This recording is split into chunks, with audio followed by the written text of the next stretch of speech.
Yes.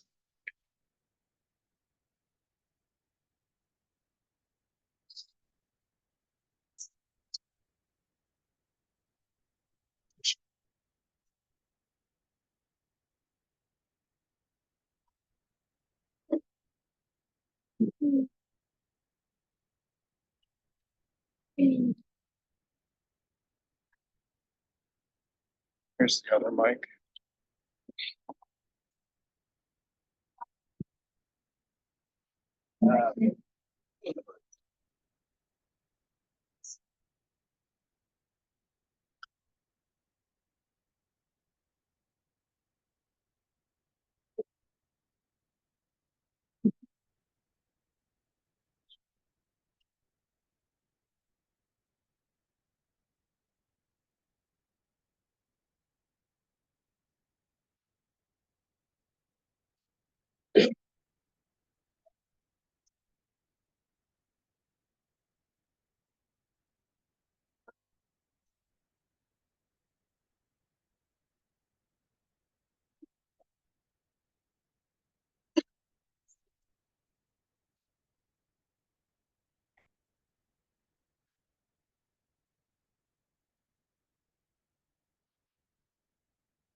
Good afternoon.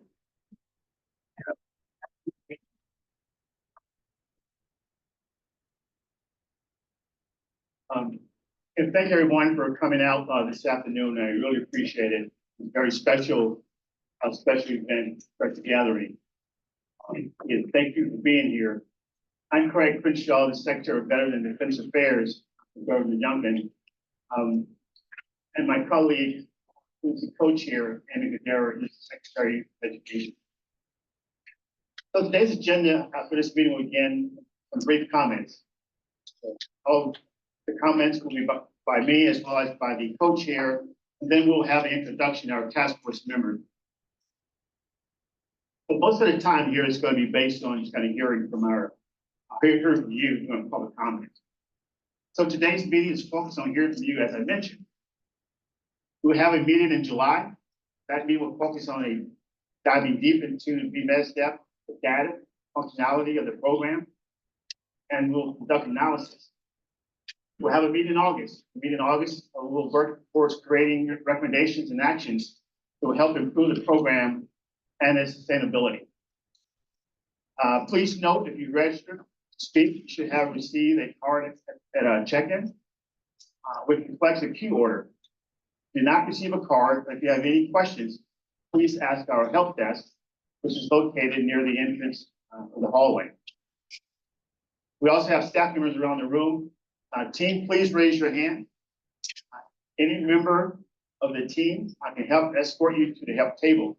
So any reason that arises, you need assistance.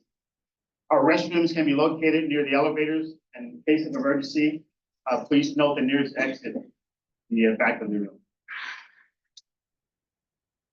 So again, thank you. Thank you to all our stakeholders, our veterans, their families, our Gold Star families, our task force members, and our legislators for being here and taking part of this important listening session. Today is important. The governor has formed a task force with key partners to address the concerns of various communities that were impacted by the legislative decision. The governor believes that this program is so important to our veterans, recognizing their service and their sacrifice. We must find a way to ensure the program is sustainable, because we owe it to our veterans and their families. The governor remains committed to Virginia being the best state for veterans. Best place to live, work, and to raise a family. You know, since day one, the governor has been focused on our veterans and their families. He has demonstrated that in his priorities by working with the General Assembly to eliminate taxes up to $40,000 in military retirement income, has increased the income tax deductions for our men and women of our National Guard, and reduced the burdensome red tape of military families seeking child care. We can go on. Governor continues to stand with our veterans. This truly takes a collaborative effort. We can't do it ourselves, and we're thankful for everyone who's here. We do recognize that service does not come without sacrifice. There are many of you here today in this room have made sacrifices.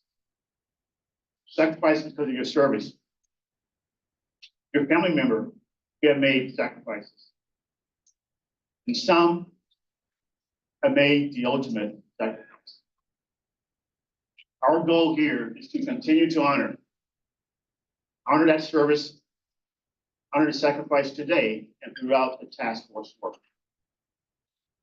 We are very proud to have members of the General Assembly as part of this task force. And you will have a brief statement from them later. As many of you may know, the General Assembly will return at the end of the month to take actions. Take actions to reverse and repeal the VMSDEP program changes. Today's session, I'd like to stress, today's session will help inform the path forward. I will now turn it over to the co-chair for her opening comments, Secretary Canero. Thank you, Secretary. I also want to echo the deep appreciation for everyone taking the time to join us today for this important conversation here in person and also virtually. Today, as the Secretary said, we will begin to address the recent VMSDEP. And I especially want to acknowledge those from the military and veteran community who are joining us both online and here, and most especially our Gold Star families. And I want to thank them for their service and sacrifice. These brave men and women, because of their courage, their patriotism, and their commitment to defending our freedom, make our communities stronger, our economies are more vibrant, and our democracy safer. This is why we must make Virginia the most military friendly state. Whether you are participating in the task force or a member of the public, your voice matters. And we are here to listen and to learn from you. Secretary of Education, I am all about learning. We teach in our K-12 classrooms and on our campuses that productive and respectful conversation is paramount to creating an environment where we can learn from each other and move forward in a constructive and positive way together. My hope for all of us involved in this important work is that we will engage in this conversation with good intent, an open mind, and a focus on our shared goal of fostering productive discussion that will lead us to act that ensure the protection and the strengthening and the sustainability of this important program that serves our most deserving. I want to recap quickly where we are since so much has happened in the past. The May 13th budget challenge changes produced an outpouring of concerns. The governor swiftly responded on May 15th by issuing Executive Directive 7, which created this task force and directed it to address the VMSDEP changes through several actions, including minimizing the impact on our veterans and military families, and providing recommendations that address the unintended consequences of those changes. After productive conversations with the governor and the leaders of the General Assembly announced that they would reconvene on June 28th to correct those changes. By correct, we mean a full repeal and reversal of those changes.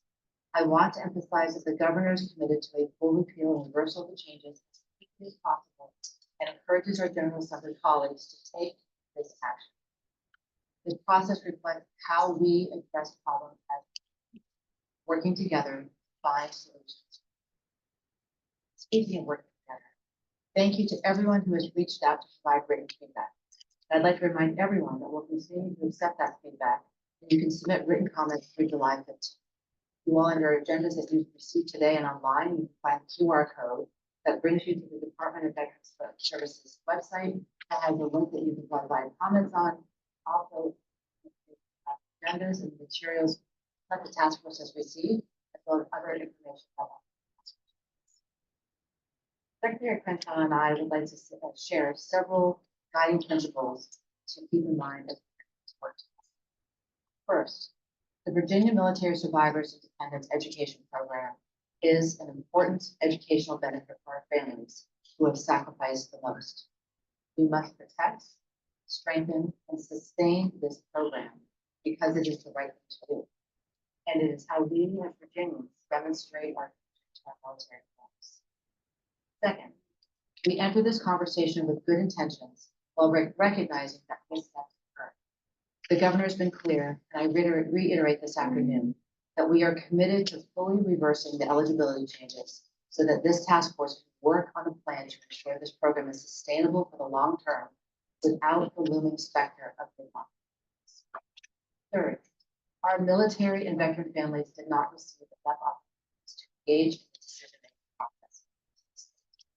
Today and the days ahead, we will prioritize inclusivity, opportunities to listen to concerns, to learn, and to work together to craft the path forward. And fourth, in an effort to improve an important program, something everyone wants, we also will prioritize transparency. There can be no trust without transparency. Today is one of several sessions this task force. The primary purpose of our time together today is to listen to the people most impacted by this program, as well as to the general public's comments and recommendations on the path forward. I know that I will listen more than I talk today, I promise, and encourage my colleagues in the task force to do the same, as our subsequent sessions together will provide ample opportunity for us to engage together as a task force. If we do the work beyond today, we anticipate that the second session will focus on educating ourselves, meaning learning more about the mechanics of the VMSDEP program and its perceived challenges, including looking at the waiver cost, the methodology for how the waiver has historically been calculated, and the future cost projections based on the best data analysis. This work is already well underway, and we look forward to sharing more details. The third session of the task force will be on developing recommendations to ensure the program sustainability for years to come is spelled out. This task force, along with public comment, will inform these recommendations, which will be sent to the governor and to the General Assembly. I commit to you that we will work hand in hand with our military families, higher education institutions, and other impacted stakeholders to address concerns and to develop solutions emblematic of the honor, the respect, and the courage of those who fight to keep us safe. With that, it's my pleasure to turn back the microphone to the Secretary. Thank you, Secretary Pierre, for comments and outlining our guiding. Now I'd like the task force members to introduce themselves. Tell us in a couple of sentences why this program is important to you. In an effort to hear everyone this afternoon, I ask that we keep our comments brief. We will start with Chairman Corrin, go through in person with the legislators here, return our attention to Chair Lucas, who will be on Zoom. Chairman Corrin. Good afternoon, everyone. Thank you, Mr. Secretary. pleasure to be here and be a part of this task force. And to keep my comments brief, the objective that I hope we will accomplish through this effort, that we will ensure that the program have our veterans and their families will be sustained. And that sustainability will consist of our universities understanding roles and responsibilities and us undergirding our colleges and universities so that we will have a program that will be sustainable in years to come. There are three entities in my consideration for the objective. One, that we listen and we hear from our veterans family. Two, that we understand that this program has escalated over the last several years and families are truly benefited. Therefore, we have to address costs that universities and colleges have borne over years. And then thirdly, I think it's important that Commonwealth of Virginia have a stakeholder in the financial obligations of this program as well. And so those will be some of the areas that I will be addressing and listening to ensure families, military families, and veteran families are taken care of.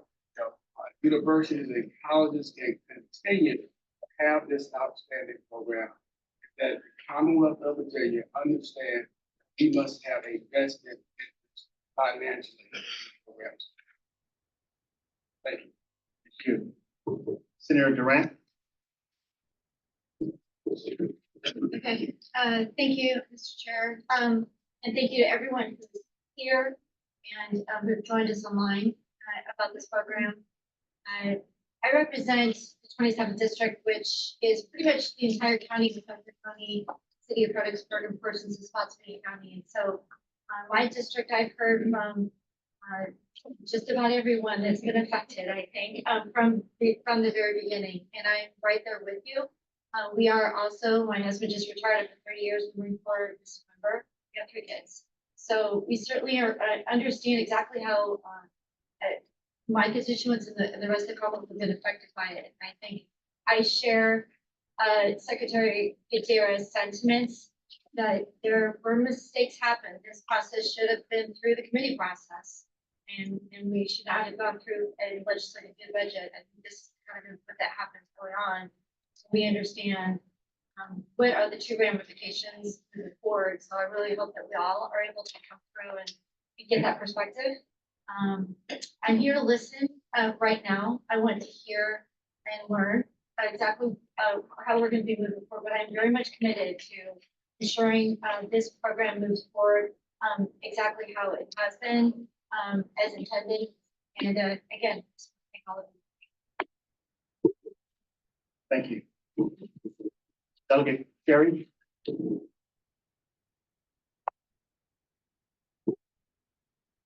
Thank you, Mr. Chairman. My name is Delegate Mike Cherry. I represent the 74th House District, which is all of the city of Colonial Heights in the southern tier of Chesterfield County. I'm also a veteran. I served 20 years in the United States Air Force. Prior there, I'm actually 100% service connected, qualified for VMSDEP. I was never used part of that. Very important, as all of my colleagues have said to this point, that we get this right. So I'm grateful that the leadership is calling us back to Richmond to repeal the changes that were instituted, and then giving it a fair hearing. And you're a big part of that in telling us how it impacts you personally. I know how it impacts me personally, but I need to know how it impacts you personally. So thank you for taking the time to be here today, and we are anxious to get to your thoughts. Thank you. Delegate Helmer. Yes, thank you so much. I'm Delegate Dan Helmer. I represent the 10th House of Delegates District in Southwest Fairfax County. I am myself a 2003 West Point graduate, Iraq and Afghanistan veteran, and have a kid going to college next year. So I know just how important it is that we get this program right. I told that to the governor's team in December of this year. In January, I am glad that we are working together to make sure that we do that, and excited that we have a bipartisan partnership engaged now with all the stakeholders to get that done, and really encouraged to have all of you here because your voices are important. This is democracy at its finest at work, and look forward to hearing mostly from you and getting this program right. Thank you. Thank you. Senator McPike. Thank you, Mr. Chairman. I'm Jeremy McPike, Senator for the 10th District, representing areas around Manassas, Parkview, Ridgedale City, Quantico, and North Stafford. Appreciate all of you coming out today. This is an important program. It's sponsored the 2019 change along with Chairman Torian that expanded to 90% disabled. And by happenstance, a couple years later, we had two young ladies that we knew in the community that needed some support and lived with us for a couple years and took advantage of this program to complete college. So I've seen the real benefits in real life. And sustainability and dialogue. Thank you. Thank you. Delegate Wiley. Thank you, Mr. Chairman. Bill Wiley, I service Winchester and Frederick County, top of Virginia. It's my pleasure to be here, and it's an honor to listen to you and the concerns of the situation. So appreciate you being here. I served in the military myself as well, and echoing my colleagues here in the report. Turn to Zoom and listen to Chair Lucas. Yes, good afternoon to everybody. I just want you all to know that I'm delighted to be able to join this task force. I think it will be beneficial in helping us to move forward. I think our colleagues are to be applauded for all of us coming back together to review this entire issue again. But I can tell you, there's no stronger supporter of our military families than I am. And what has already been said by all of my colleagues does not need to be repeated. So I will do as others have planned to do on this call, and that's to do more listening than talking so we can get a better idea of how we need to move forward. And I just thank you for all of us coming together to join this call this afternoon. Thank you. Okay, we'll start with our members here of the task force. Chris Snyder, I ask you to start, please.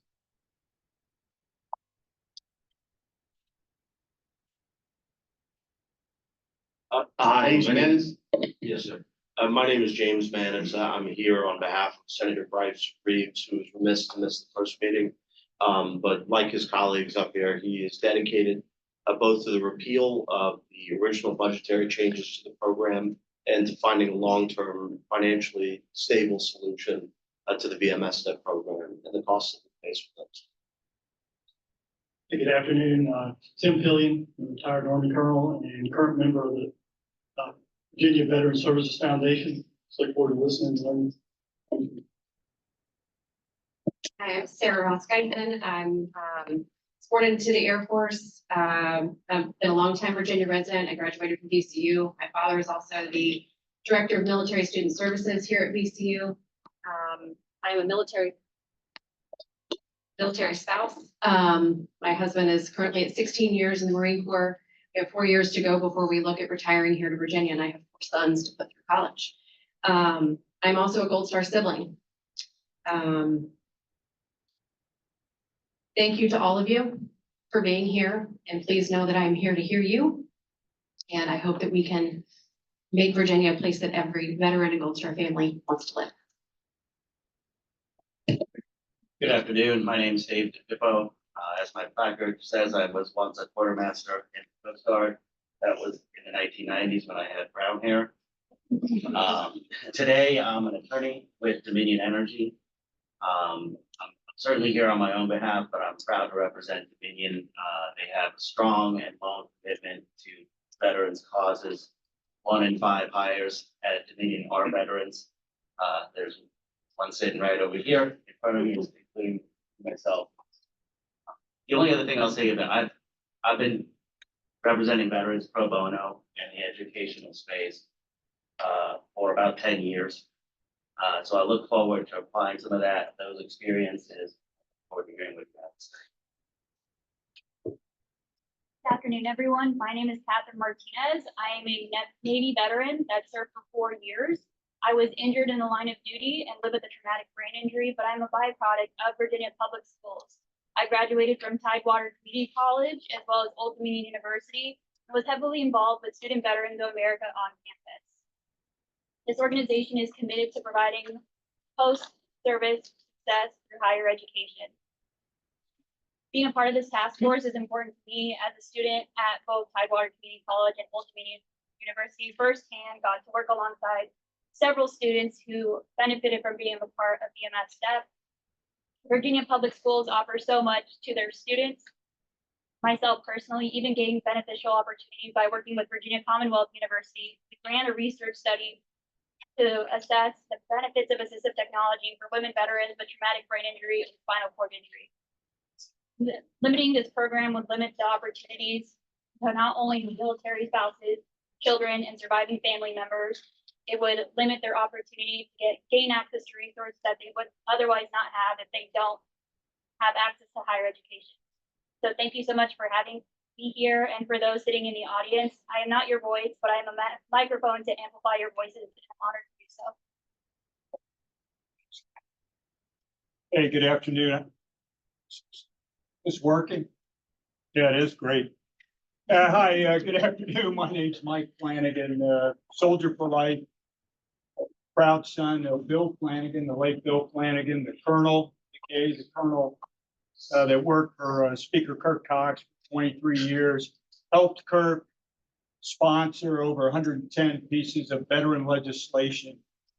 And so over time, my family became kind of a test case for some of these things. And my wife reminded me this weekend, there was some legislation back in 2007 that gave tuition benefits, in-state tuition benefits, to family members of military stationed here in Virginia. Great thing, right? Well, my wife was one of the first, I guess, to apply for that when it came out, and she was denied. She even had letters from the authors of that legislation, and she was still denied. The next year, they made an amendment to that legislation, and she was able to get in-state tuition. I share that just to say I'm very interested in listening to you today. My own personal experience, and that's just one of them, is we don't always get it right the first time, and we really need to hear from you. So thanks for being here. Good afternoon. My name is Kayla Owen, and I'm one of the co-founders of VMSDEP Friends and task force. I'd like to use my brief time to highlight several outright right out of the gate to those who ever seen the task force that it appears to be heavily biased already. Today, I also wear in recognition of veterans and service dead, both the military and the first responder community, which we also found on Friday was impacted. So I'd like to observe a 3-second moment of silence in recognition of their sacrifice. Despite what some would lead us to believe, the adverse effects of this legislation I did not believe were unintended. There are many adverse impacts that appear to be absolutely intentional. It's blatantly unconstitutional how this is phrased and contrary to core principles of all public officials that they must swear to uphold.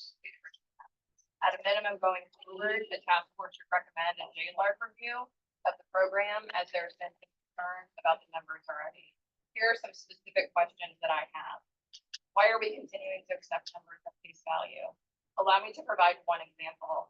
Wendy Kang, the Senate finance person, gave me this paper right here as an example. She gave me this the day of the vote. On this paper, it states that for 2023, George Mason was projected to have 1,159 students. Mason themselves published something on the 28th of May stating they had almost 800 students. That is a difference of 359 students, and that's simply a single school's example. This absolutely must be looked at, and it must be audited by a neutral third party. There's been no discussion to date of marginal cost. Universities continue to get slapped on the wrist over misappropriation of funds, yet they continue to run back to the Bank of the General Assembly crying for. Why are they targeting veterans in a cash grab to offset their losses? Why was there an unannounced meeting that took place last Friday at 6:30 p.m. between the Senate finance person, who by the way is also a former Shell employee, with only Senate Democrats to discuss the financials of this exact program? Unfortunately, it appears that Senate Dems are taking data from an individual who, as I just shown, has previously been found to provide questionable data at best.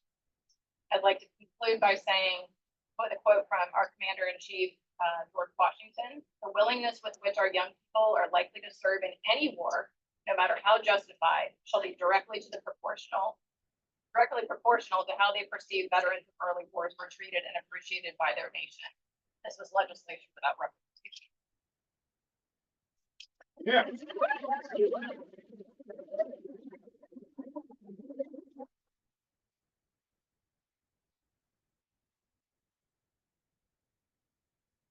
My name is Katie Stockhausen. I work at the Office of Secretary of the Commonwealth. Prior to this, I worked in Hanover County Schools. I was a coordinator of education and federal programs and did Head Start. So I am a military mom and a military wife. My husband served, he's a combat veteran, 33 years in the military, recently retired. I also have a son that is a West Point vet. I'm happy to be here and I'm looking forward to listening to you all. Thank you so much. Good afternoon, everyone. My name is Bill Kelly. I am the president of Christopher Newport University down in Newport News, Virginia. I was a 36-year veteran of the United States Coast Guard, retiring as an admiral in July of last year. Prior to my appointment as the president at Christopher Newport University, I was a superintendent at the United States Coast Guard Academy. As a flag officer, one of my duties was to oversee the Coast Guard's participation in the VA disability program. I understand the sacrifices made by the men and women of the United States military, and of equal importance, the sacrifice made by their families. In addition to my service, my son and daughter-in-law are currently serving as members of the United States military, one in the United States Coast Guard and the other in the United States Air Force. As a college president, a veteran, and a parent, I appreciate the opportunity to be here today and to work with all of you to ensure this program supports our veterans and their families and is sustainable for years to come. I look forward to listening, learning, and contributing. And if I may, President Rao from VCU was unable to join us today. He got caught in the Atlanta airport, and he asked me to share this message. This is from President Rao. When I came to VCU, I made education for military students, veterans, and families a top priority. We succeeded. One indication that VCU is the second largest military waiver distributor among all Virginia institutions. It is our honor and pleasure to administer this program to our military students, veterans, and families. The program currently remains as an unfunded mandate, experiencing unanticipated expansion, which means that the cost falls to all other students who pay tuition. And at VCU, this includes a majority of high financial need.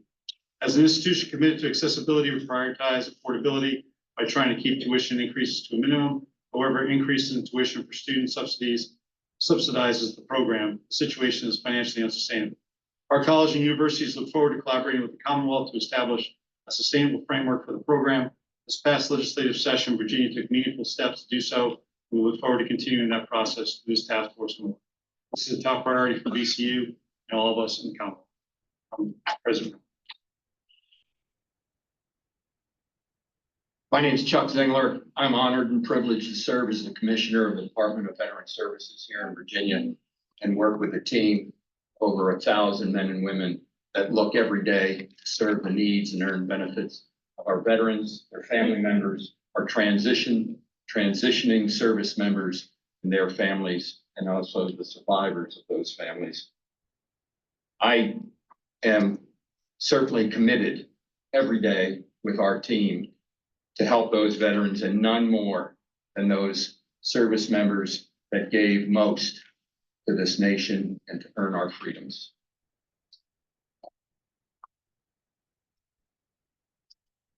Well, my name is John Jumper. I am the chairman-elect of the State Council for Higher Education in Virginia. I'll assume those duties on 1 July.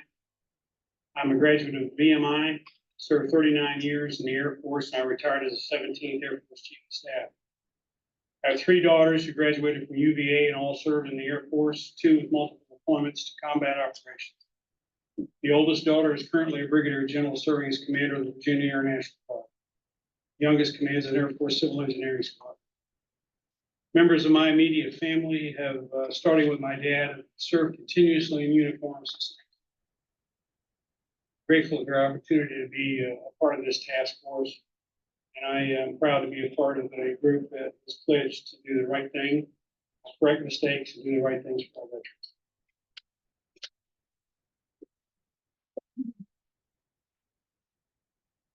Scott Fleming, I have assumed the director role at the State Council of Higher Education Virginia 16 days ago, and it's been quite a welcome.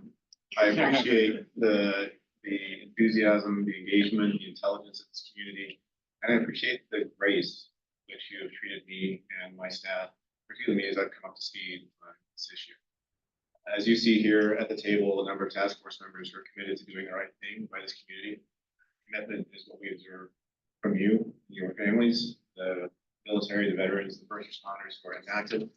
It is our commitment to you that we're going to do the right thing through a transparent process where we hear all the facts and make the best policy that we can. I will ask some additional grace from you. My daughter is having her advancement ceremony this evening, so I'll stay through our scheduled time. But I know my commanding officer at home would very much appreciate it if I could make it to that ceremony. So I will stay as late as we are scheduled, and should the meeting continue, Alan and Lee, who some of you have interacted with, take my place just to make sure the show is still present.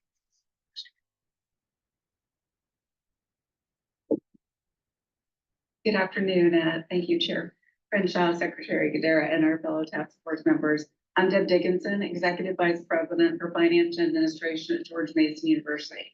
I'm grateful for the opportunity to be here to reiterate our strong support for this program and efforts to attract and retain students from military families.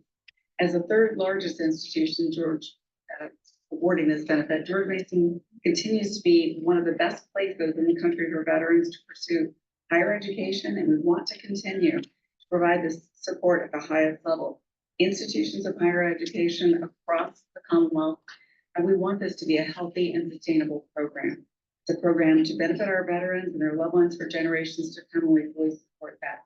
As institutions, we also want to ensure that the cost for this critical program does not adversely impact other Virginians who may be in vulnerable financial situations. I look forward to continued collaboration with all stakeholders as we seek to find a policy solution that protects the benefits for our veterans and the viability of the program. We greatly appreciate the Governor and General Assembly's planned initial investment and ongoing commitment to putting VMSDEP on a path towards long-term sustainability.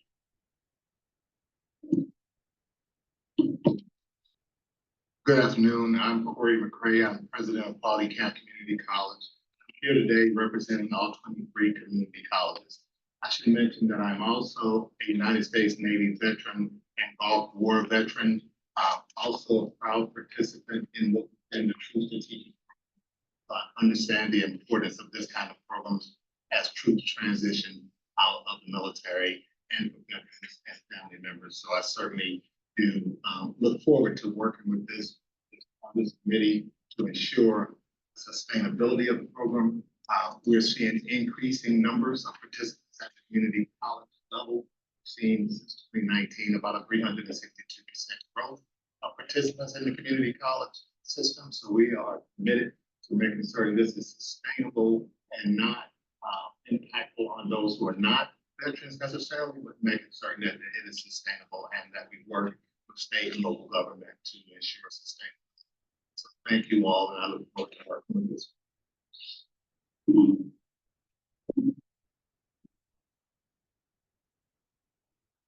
Thank you, Mr. Chairman. I'm Monty Zimmerman, retired Army Colonel with more than 30 years military service.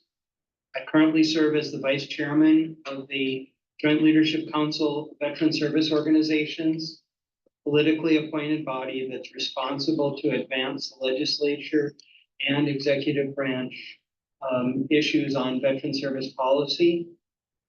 The very first piece of legislation I worked was the 2019 expansion of VMSDEP benefits. My son and my wife have used VMSDEP and VA Title 38, Chapter 35 benefits, known as Dependents Education Assistance, or DEA, at George Mason University, where I'm a PhD student who's advanced to candidacy. We stayed in Virginia because of our participation with this benefit. This was the critical reason that my entire family will never leave Virginia and intends to call Virginia our home. My son's now an officer in the Virginia Army National Guard, completing his basic officer leader course at Fort Gregg Adams, and plans to remain in Virginia indefinitely. I'm invested in trying to find a solution to ensure that this program is restored through the special session on June 28th, and that a way is found to make sure that this is an enduring program. I consider this the cornerstone program of veteran benefits upon which all other Virginia veteran benefits are based. This action of, cutting this program has impacted on the trust of our most vulnerable population of surviving families and severely disabled veterans' families. And I appreciate Chairman Torian's comment that Virginia has a plan to become a financial stakeholder in the future, which I hope to be able to participate in the solution for that. Thank you very much. Hi, my name is Bree Kingsbury, and I'm live in Virginia Beach. And I want to thank Governor Glenn Youngkin for establishing the task force. I'm a former military spouse, and I'm an advocate for active duty veterans and Gold Star families for over 20 years. And I am very honored to be part of this task force. And I definitely want to be ears and eyes and advocate for all those beneficiaries of this program. And, personally, I've been touched by many of our Gold Star families and what I've heard over the last month or so about this. So I definitely want to be a very pragmatic, person when it comes to, listening to all the options that are before us. Because frankly, their service and sacrifice of all of our veterans, their families, and our Gold Star families. I think this is the least that we can do for them. Thank you very much for allowing me to be part of the task force. Good afternoon. I'm Daniel Gate. I'm a 25-year Army veteran. I was wounded in combat twice and ended up giving my entire right leg at the hip in service of my country and stayed on active duty after that for another 12 years, during which time I was a college professor. So I have a hat in that world as well. And now I'm on the Christopher Newport University board. So I have the hat here on this committee of being a disabled veteran myself.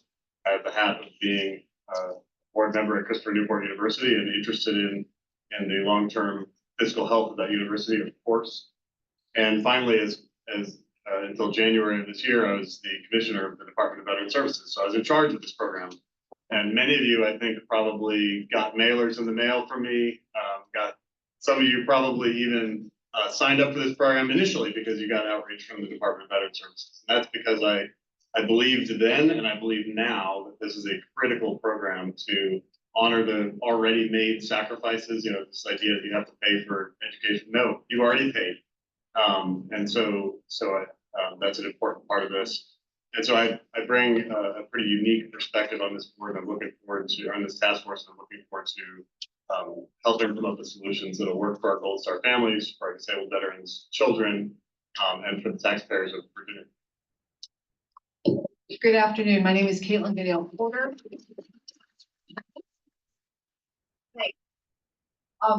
Nameplate says I'm a U.S. Coast Guard veteran. I'm also an Army veteran. I'm also an Army wife, and now the spouse of another disabled veteran. So our family is doubly represented at this table, even though I'm the only one in the chair. I'm the person with the law degree who got a little concerned in February when I was being told by VMSDEP students that they were going to have to give back their federal money because there was a new law in Richmond. And luckily I had the time and the ability and the contacts at the General Assembly building to try and figure out what was going on. And thankfully you all have come out of the woodwork, and we are here today to make sure that this turns into a win-win. This is a wonderful program. It's a program my family truly values and that I felt honored to be able to provide to my family. And I really appreciated those outreaches. I used to carry the flyer in my car. And the moment anyone would say to me, oh, my husband or my spouse, my wife is now rated 90%, or we just got a 100% rating letter, I would say, wait, let me run back to my car. I have this great flyer for you. And then this happened. And so we've got to make it right. This was something that the state of Virginia honored its veterans, its service members with since 1930. This isn't something that just came out of the blue 10 years ago, 15 years ago. This program matters. It has changed lives for nearly 100 years, and it needs to be around to change lives for the next 100. Your families matter. My family matters. And we can do this because we're as smart as those Texans. And the Texans figured it out a decade ago. So let's take a page from their book and let's write some new language that makes this even better. because it has been a wonderful program. And shut up now. Thank you for coming. Of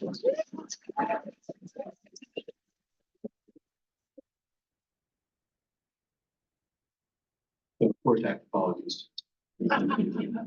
Anyway, my name is Bob Eisenmenger. I'm a member of the Board of Veteran Services. Honored to serve on this task force. I'm an Army veteran. I'm also the kid of a Gold Star kid. That makes sense. My grandfather was killed. So I know how these programs work. Believe in them. I serve on the board of a couple nonprofits that are focused on children who are fallen. And so this is a great opportunity for me to listen and learn. I'm new to the Board of Veteran Services in the last year, and so here to listen.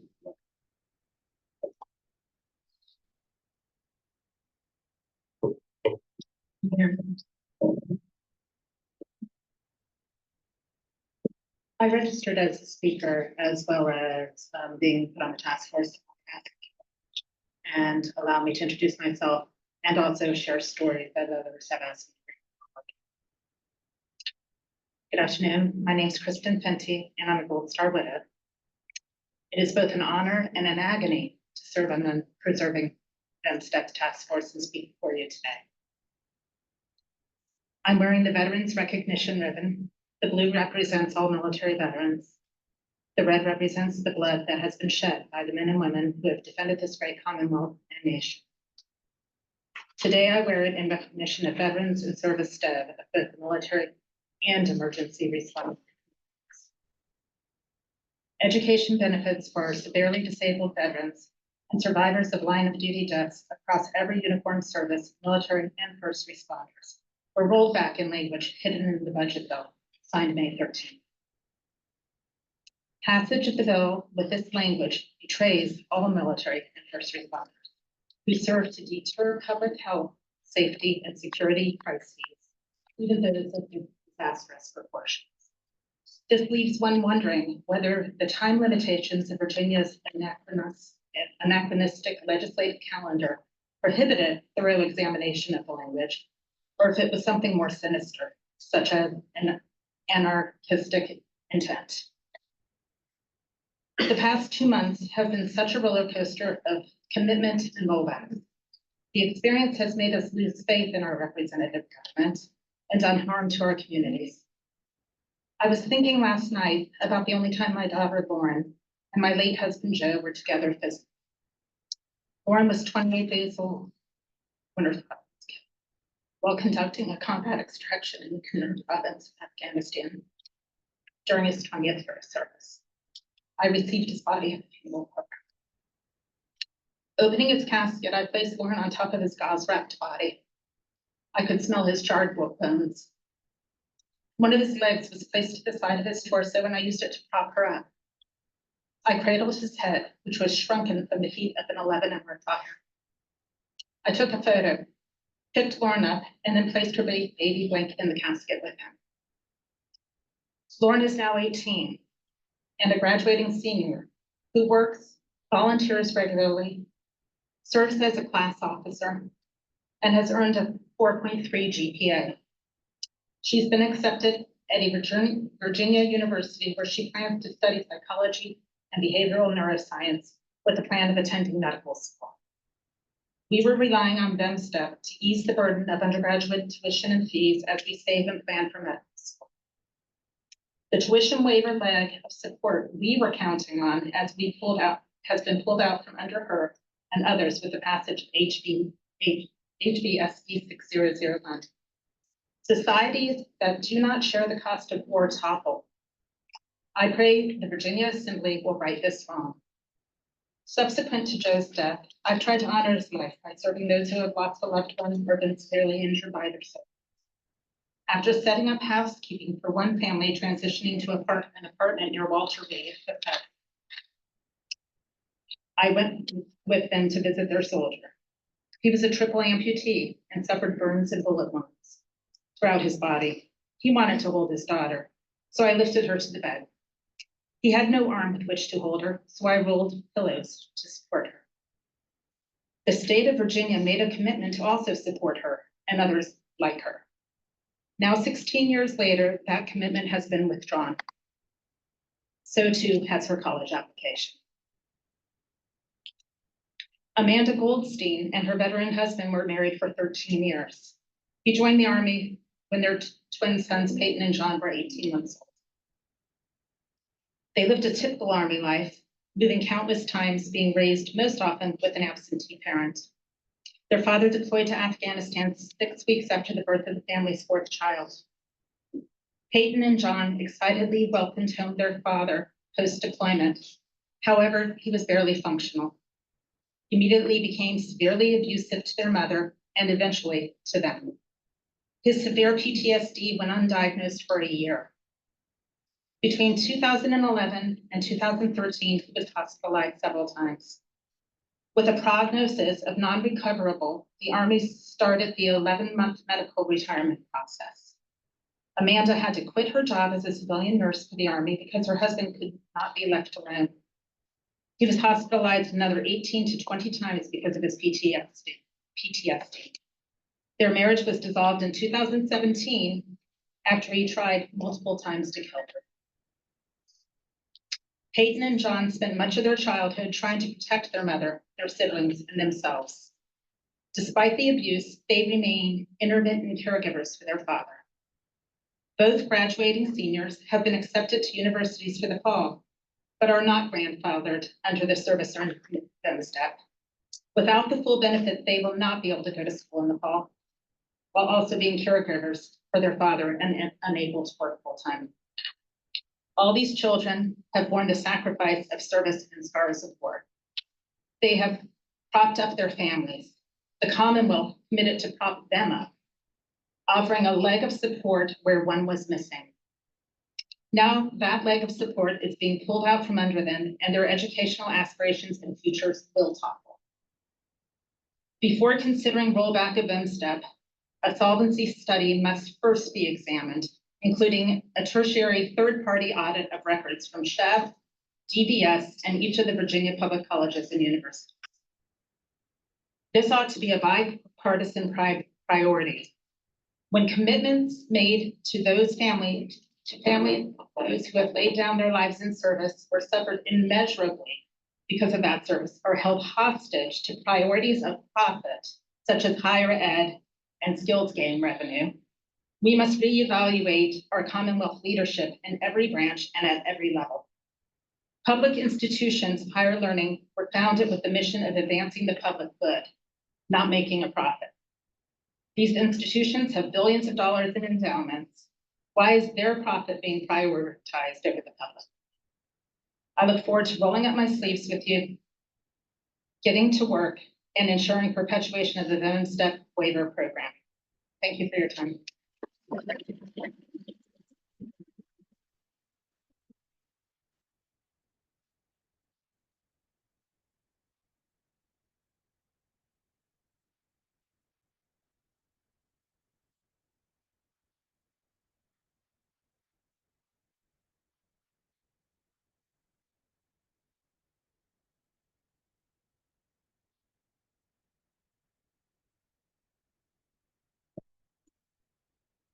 My name is Donna Lewis, and I'm a Gold Star spouse. My husband Jason was killed in 2007 while serving with SEAL Team 10 just outside of Baghdad. We have 3 kids. Jack and Max are currently using VMSDEP, and our youngest Grace will be graduating from the Legal Studies Academy in Virginia Beach on Thursday. She's a rising college freshman who did not meet the criteria of formal commitment by May 15th to be grandfathered into the program. I won't go into the gritty details of losing a spouse to war or the challenges of raising children who face struggles from their own losses. Jack, Max, and Grace were 1, 2, and 4 and have lived almost their entire lives and every major milestone without their father.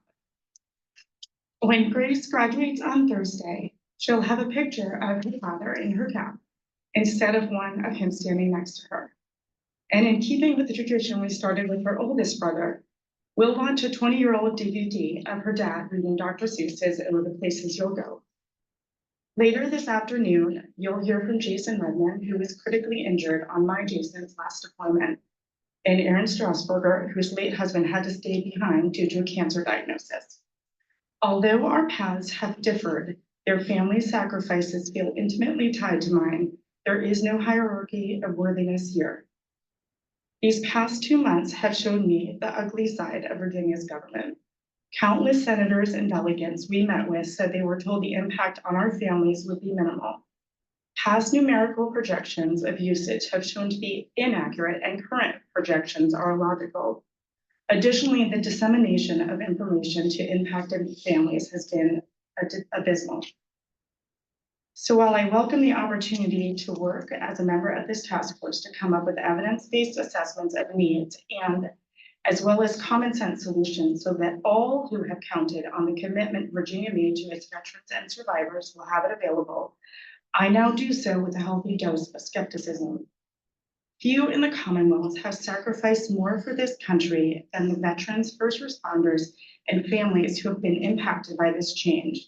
The fact that the General Assembly, whose members have been largely insulated from the scars of war, did not believe our sacrifices were worthy of a thoughtful, thorough decision-making process before this language was drafted feels like institutional betrayal in its cruelest form.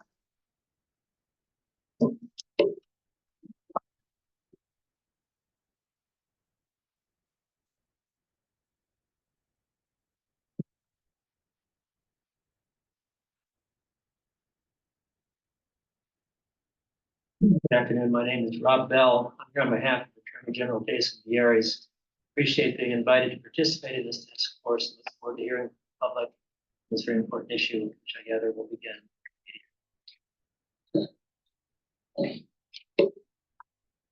Thank you. We're now turning to Zoom. There's Ms. Laura Rea.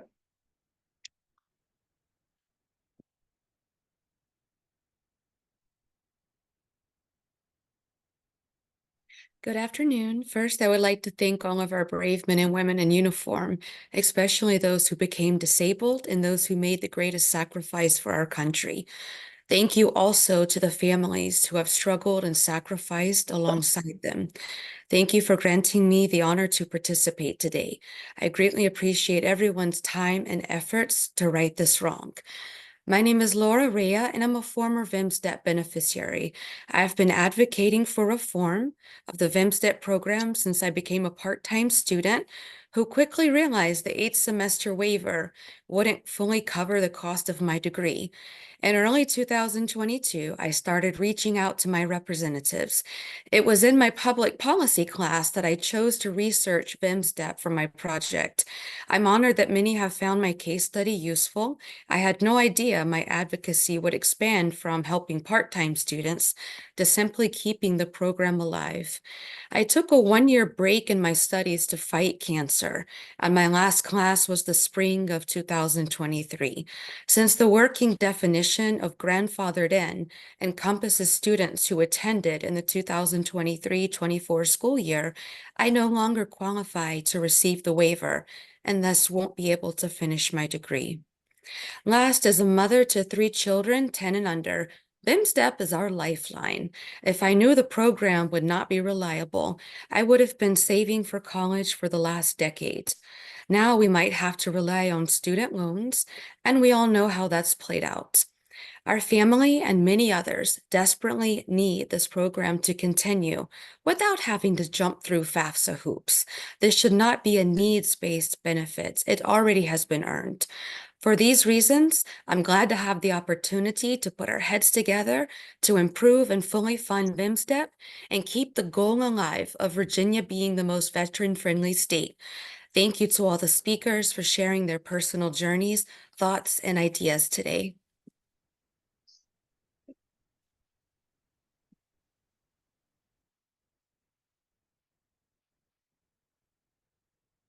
Senator Steph? And Senator DeSteph, if you'd like to go. This is Senator Bill DeSteph, and I just wanted to say that throughout this process, from the first time I read the initial bill, I had concern and talked to individuals within the community, and I'm so happy so many folks have driven to Richmond to engage and be heard and have their voices heard, because as we all know, a promise made is a promise kept. And that's what we expect from the Commonwealth. I'm glad everybody's here, and just want you to know that we are a legislature of the people, by the people, for the people, and we're here to represent you, all of you, our veterans and those who we've lost in the past. Thank you, and I'm looking forward to all of the comments today. Thank you. Before we transition to public comment, I'd like to thank member Delegate Jackie Glass, Senator Christy New Craig, Senator John McGuire, been here today. Again, thanks everyone for your comments, and you can hear and see the passion while we're here. We will now begin our listening portion of the session. I will ask that our speakers have 3 minutes to share with us.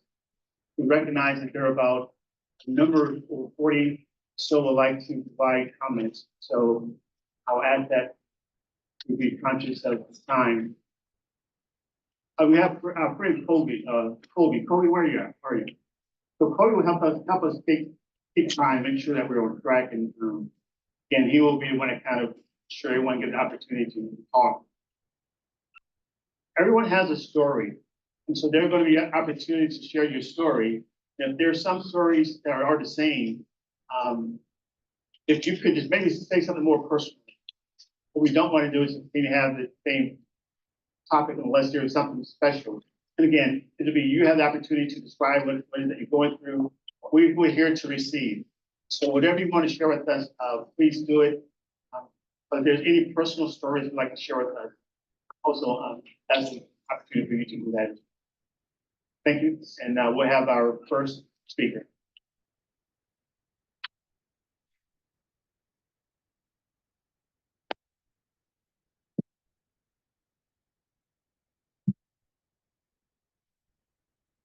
Good afternoon. Good afternoon, task force members, our Gold Star families, wounded veterans, all service members. My name is Jason Redmond. I served 21 years as a U.S. Navy SEAL, serving both in Iraq and Afghanistan. I graduated from Old Dominion University in 2004, and my youngest daughter is currently at Old Dominion University using the VMSDEP program. I was severely wounded in Iraq on September 13, 2007, shot 8 times between my body and body armor, and worked 40 surgeries over 4 years before I medically retired from the Navy in 2013 with a 100% disability rating. When I retired, we chose to stay in Virginia. My family had grown roots in the Virginia Beach area. We had grown to love Virginia and knew Virginia was a state that would take care of our veterans. One of the things I knew while serving overseas was that if the worst ever happened, if I was killed or severely wounded, my children would have their education covered by the VMSDEP program. After the worst happened, I remember meeting with our financial advisor. And as we talked about managing our retirement income and disability, we discussed college for the kids, which will be coming in 4 years for my oldest son. And thankfully, our financial advisor said, with the VMSDEP program, you don't have to worry about that. The state of Virginia will take care of you guys. And thankfully, you have. Until May 13th, when you said you will no longer take care of my fallen teammates' families or severely wounded brothers and sisters. Last weekend, I posted about the meaning of Memorial Day, and it was viewed 7 million times. Saturday, I posted about the cancellation of the VMSDEP program, and it has been seen hundreds of thousands of times. Despite all the amazing support, there has been a thread of people for both posts who have written, just because you were in the military does not mean you're entitled to anything. Get over it. Or there are already too many entitlement programs already. It's about time we cut some. And perhaps it is this belief by some of our Virginia political leaders that led to the cancellation of the VMSDEP program, which made me think a lot about 2 words, entitled versus earned. The definition of entitled, according to dictionary.com, is believing oneself to be inherently deserving of privileges or special treatment, while the definition of earned is to gain deservedly in return for one's behavior or achievements. Now, there are a lot of entitlement programs paid out to individuals on a local, state, and national level. I would dare say many of the recipients receive these benefits without any deserved proof of their behavior or achievements.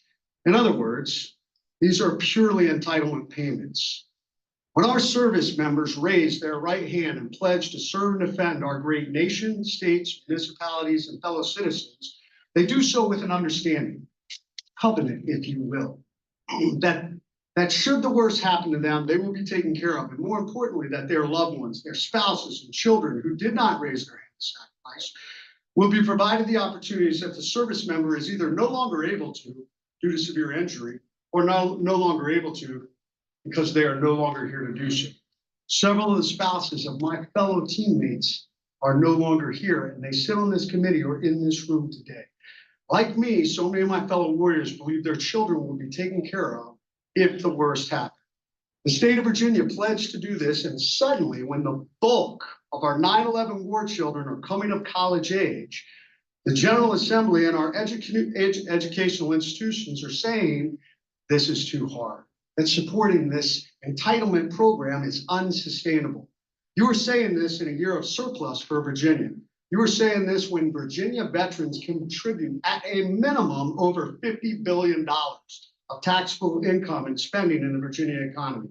You are saying that it is too hard to sustain this program to families that have buried a loved one for your freedom, to warriors who have endured loss of limb, eyesight, function, disfigurement, and permanent disability, and to families that have endured countless surgeries and carry the colossal impact of the invisible wounds of war. This is appalling and a tremendous breach of a covenant, not to provide an entitlement to our most protected veterans, our gold stars and severely wounded warriors, but something that was earned at the highest level. So today, I hope you can now see the massive distinction between an entitlement and something that has been earned through blood and sacrifice. And every single one of you who has the power of the pen will repeal and reinstate this program in its entirety. I close with this. On behalf of the almost 700,000 veterans and 16,000 Gold Star family members in the state of Virginia, we'll be watching your decisions regarding VMSDEP. And when elections come, we will remember your decisions.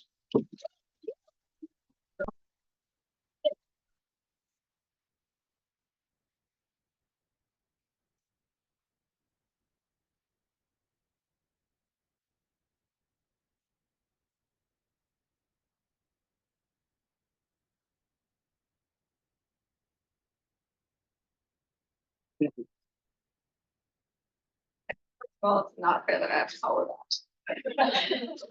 Secondly, I need to address your comment really quickly. Every single one of us is here because of personal offense. Every single one of us. Actually, now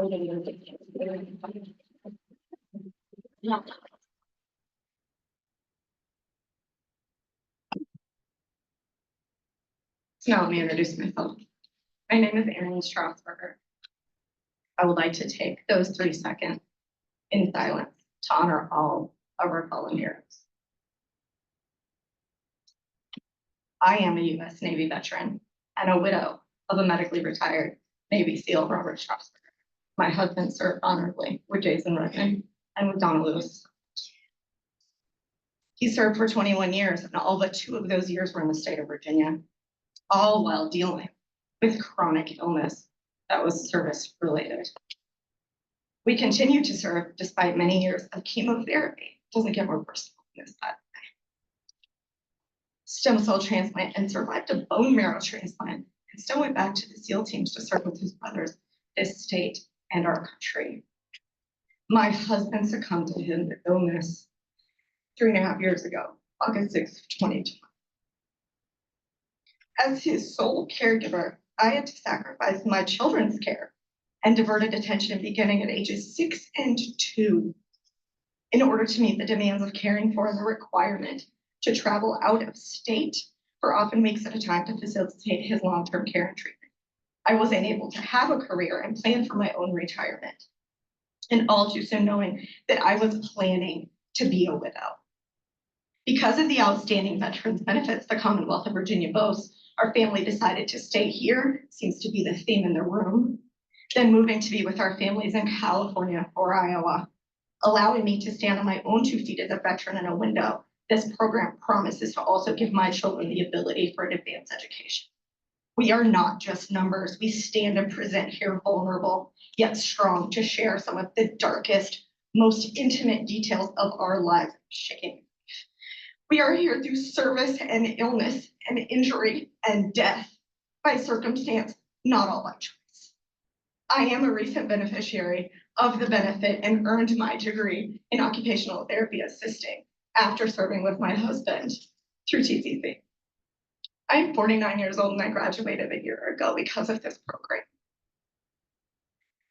Cutting these benefits is short-sighted at best with long-term ramifications for all of the Commonwealth.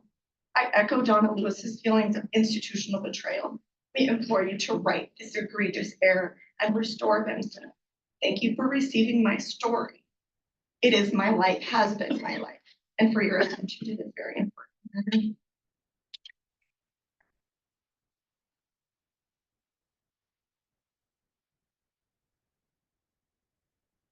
I ask that we observe 3 seconds of silence in memory of those lost, such as Ethan Kelch, a native Virginia Beach Coast Guardsman who died while on patrol in Dutch Harbor, Alaska in 2019.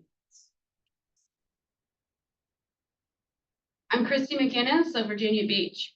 I'm a veteran. I'm the daughter of a disabled Vietnam veteran.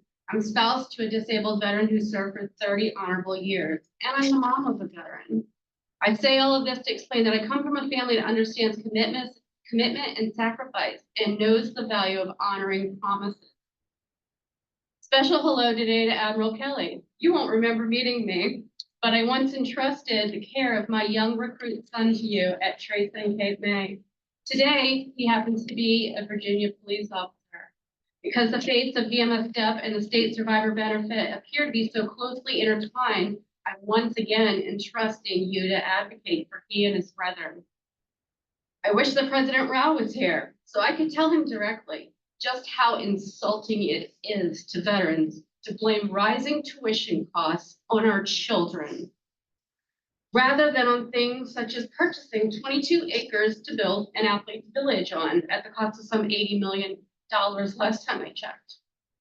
Destroying the sacred trust of Virginia's veterans and first responders was probably not on this year's bingo card for our Commonwealth leaders, but here we are.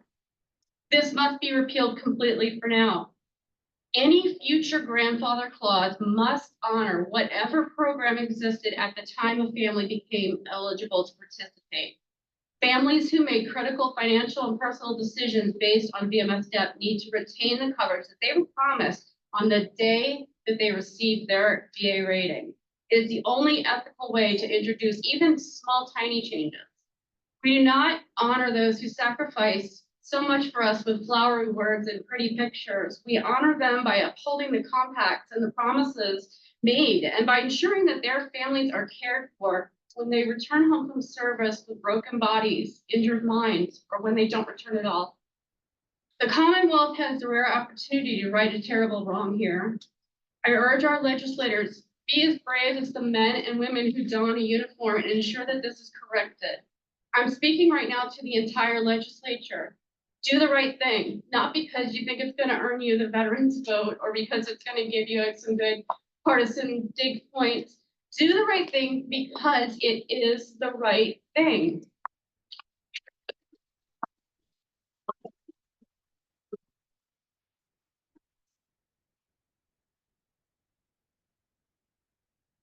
I'd ask to observe 3 seconds of silence for Staff Sergeant Edwin Thomas Chacon, 7th Special Forces Group, Building Action in Dayro Province, 2006.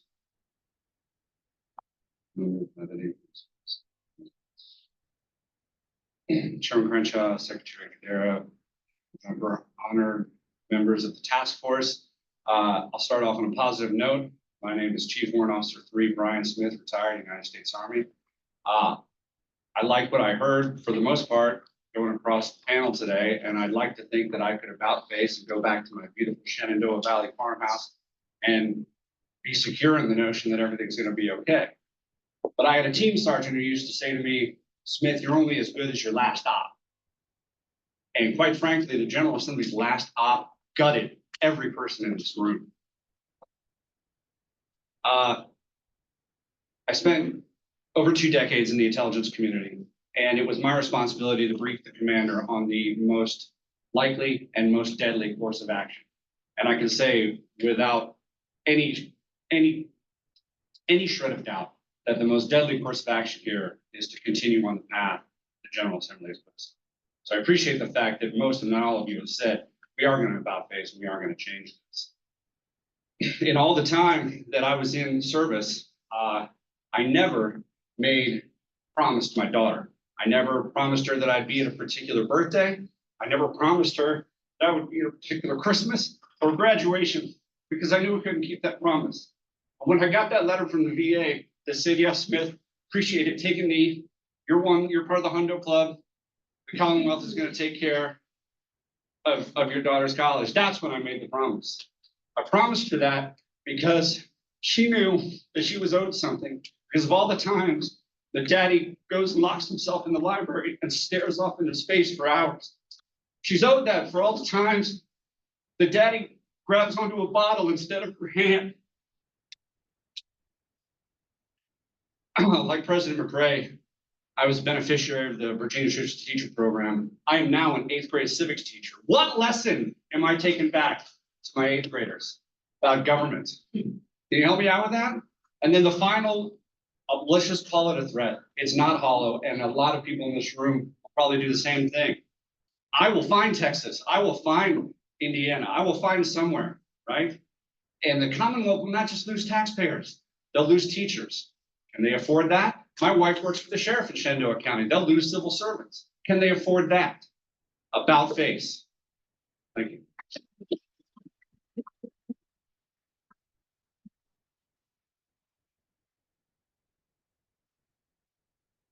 I'd like to ask for 3 seconds for friends of mine, brothers and sisters that did not make it home, and for multiple family members of mine that did make it home but didn't come back.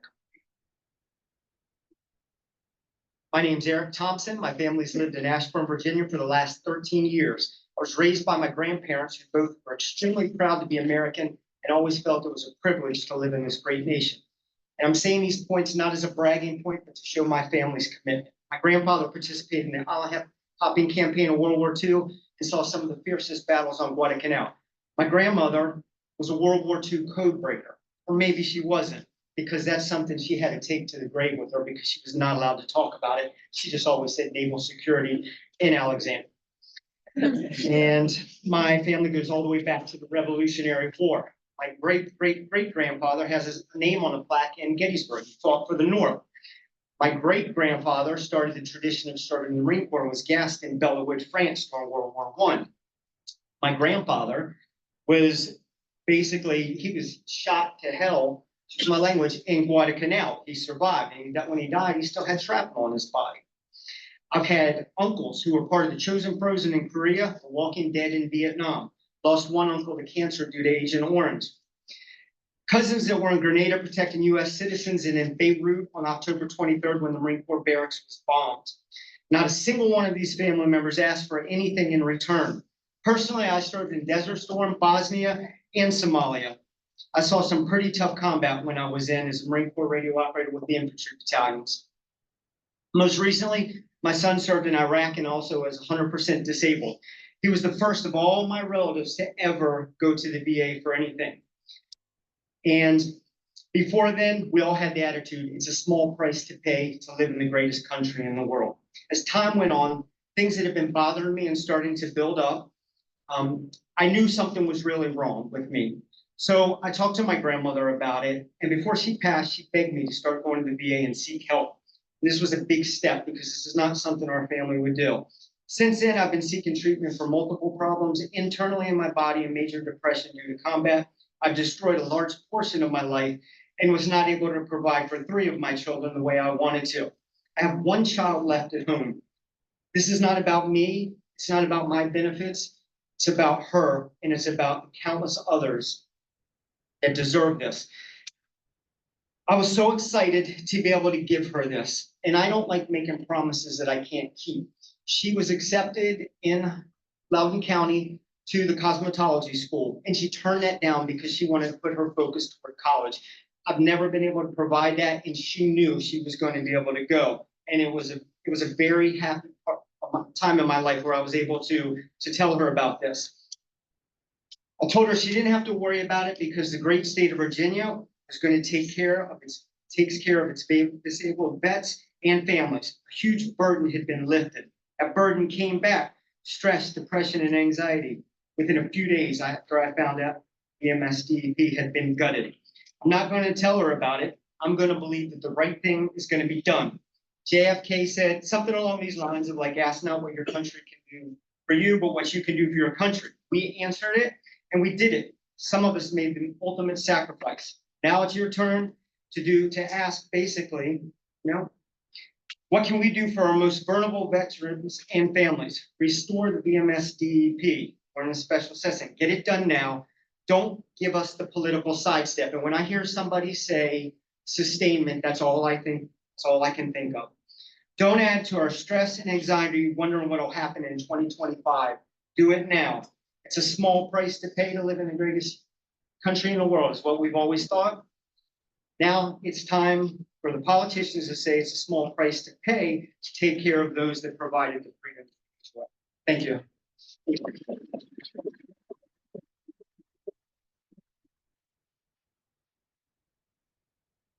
Good afternoon, I'm Eric Casey. I hope you can see me over the podium. I'm a 26-year Marine Corps veteran. I'd like to take just 3 seconds to pause for fallen colleagues and teammates. My story is very simple. I'm not going to go into it in detail. I have 3 children. One is a VMS DEP at William and Mary right now. One is going to William and Mary under this program in the fall, hopefully when it's restored. And I have one that's in high school as a rising junior that needs this possibility as well for us to afford it. I just like to talk about some solutions really quickly, rather than talk about issues. Solutions. The Virginia budget for 2024, $31.1 billion in general fund spending, $83.8 billion in spending total. This is off of your all's websites. The whole entirety of the VMSDEP for 2024 is 0.2% in spending. How can we solve that? Well, the rainy day fund was $804 million for VMSDEP. That would be less than 8% of that rainy day fund for Virginia that's sitting out there. The lottery fund, $1.7058 billion. By the way, these are your numbers, not mine. If you gave 1% of that fund, that's 26% of VMSDEP for the year. You could make that perpetual. And it's less than 1.9% of the educational funds donated by the lottery to education, which surprisingly, this is exactly what that is. If we look at the ABC profits from liquor, some of us are well versed in that ourselves, $437.2 million. The entirety of VMSDEP, 15%. If you donated 5% of that profit, net profit from ABC, it's $21.86 million. That's a third of it, right there covered. For those institutions, public universities in Virginia, 39 public universities complaining under your terms, under House Appropriations Committee, take the top 3 that you listed, CMU, ODU, VCU, cost impact on 3 access institutions is significant. They have a combined $3.93 billion in endowments. Endowments. Billions with a B. We're talking about $66 million. If you took the 39 institutions, had them put $1 million towards the fund equally across the board, that's 60% of VMSDEP funded. I've already given you 21.86 million, a third of it funded off of ABC and a lottery fund, 17.058 million. You're now overfunding VMSDEP with 0 impact. And in fact, the university would save money giving $1 million across the board. It would be less than they're currently projecting. Your numbers, I'm not questioning them, someone else did, and I think they're probably a little bit inflated. This would fix it just by donating money that's already there. My last statement, transparency. For the Department of Veteran Services, stay OQR, this goes directly to it. Why would veterans stay if you're not going to support our kids? And the last comment I will make, going back to all of this, we all want to know which legislator sponsored this. Yeah. That's part of it.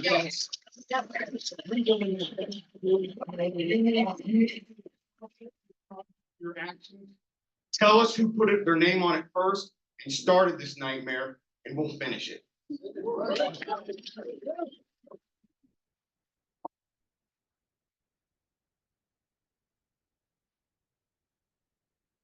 Good afternoon. Firstly, I want to say thank you for allowing us to speak, and thank you, Governor Youngkin, for arranging this.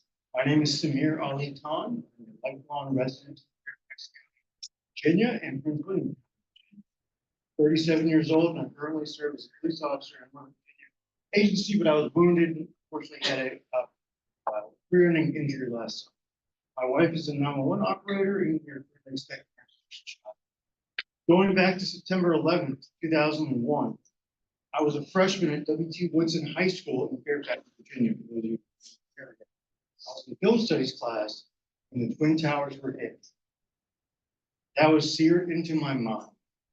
My father immigrated here from India for a better life in the 1980s. My mother's family immigrated here in the 1800s for a better life. Grandfather started with war in Korea and war in Vietnam. My mother saw what Vietnam did to my grandfather, and she was very apprehensive, and the 17-year-old me wanted to join the United States Marine Corps. I convinced her that America has gotten better. We will not let down our veterans like my grandfather, who ended up killing himself while in the Marine Corps from his demons in Vietnam. I had to convince my mother and my father to sign me in this. I wanted to be in the Marine Corps. My family and I, patriots, because after 9/11, my family was Islamic faith, and I remember people leering at us, looking at us suspiciously, almost akin to World War II, the way we looked at the Japanese because of them bombing Pearl Harbor. I had someone that told my brother, I don't care if your brother's a Marine, you don't belong. That is what my faith is. In addition, put a combat to Iraq in 2008. I was in the Marine Corps Infantry at rank of Lance Corporal. I was 20 years old when I was first given command of Marines.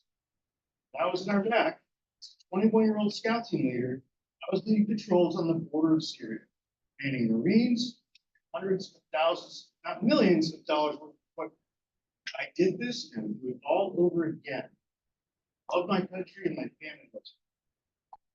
When my wife and I were planning on having a baby this year, this program was a bedrock. Discussed. Since I committed to retire from the police department, my financial situation has changed.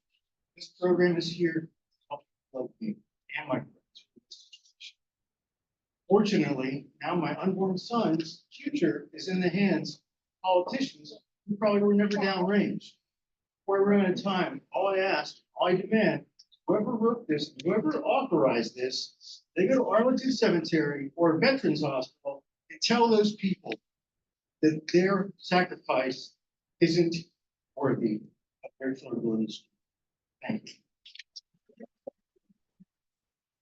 Good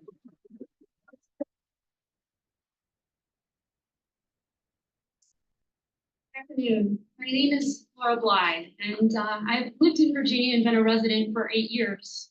I vote in local elections and pay state income taxes. Recently, as of May 31st, my husband retired after 20 years of Army service, and we just received notice that he has been deemed 90% disabled, literally yesterday. I intended to use VMSDEP to pursue a doctorate in physical therapy. My husband requested that we make this last move of our family to Virginia because he knew that that's what I wanted to do when I grew up. See, I had to put my career on hold to be my husband's support system for our daughter. And so when we were looking for where we were going to move last, and I said I wanted to go back to school, I wanted to be a physical therapist, we knew that this program was available. And so my family would be able to afford that. The other option was other states. North Carolina has a less expensive program. School itself is less expensive. But I wasn't concerned about that because we could move here. And so the reason why I want to go back for this higher degree, a graduate degree, one that lots of people thought was not important, that if this program continues, it'd only be for first degrees, is because at 44, my husband has had multiple back surgeries, knee surgeries, pain management procedures. He's had TBIs and deals or struggles to deal with PTSD. He'll tell you he doesn't have it. You know what that means. I know my husband probably isn't going to live as long as others will. And I need to be able to provide for my daughter. And so a higher degree, further education will allow me to take care of that.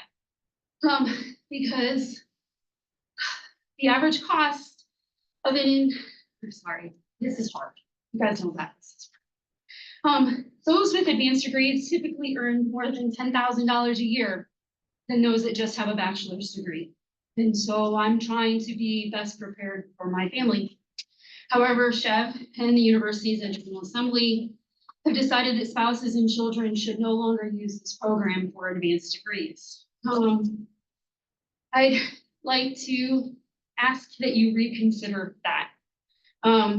Families across Virginia are holding our breath, hoping that today's decisions and the upcoming special session preserve the program. And if it can't happen, we demand that a clearly worded document leaves nothing up to interpretation, allowing families to know exactly what the benefit is and how we will be able to calculate it going forward. Thank you.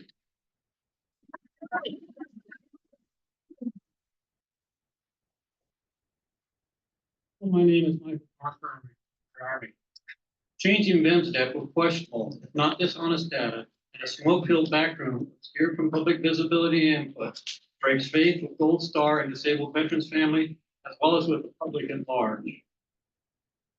We recently learned that these changes also impact the survivors of our fallen first responders. Deputy Floyd Miles was killed yesterday.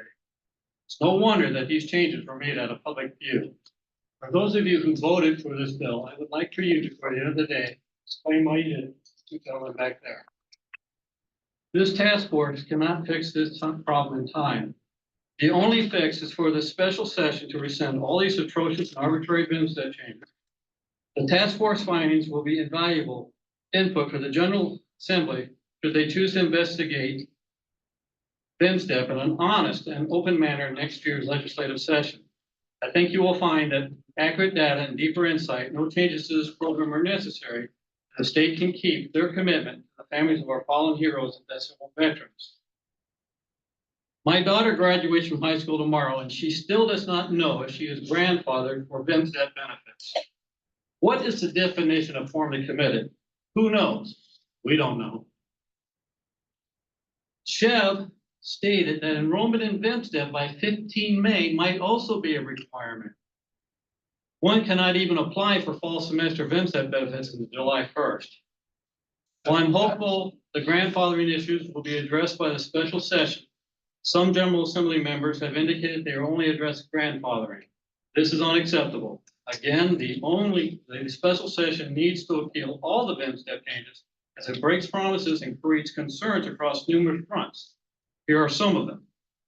VMSDEP changes state that all federal aid under Chapter 38, Part 3 will be first payers ahead of VMSDEP. This includes Chapter 35 benefits typically used for non-tuition expenses. Mr. Maggio, Delegate Torian, and others have stated that despite the law's language, Chapter 35 benefits will not be impacted. Please tell me how their opinions will override written law. When challenged, a judge will likely defer to the plain text of the legislation, and that opinion counts. My son used the Pathways program where students attend a community college for 2 years and then move to a 4-year school for a bachelor's degree. My son earned an associate's degree at Nova before transferring to George Mason.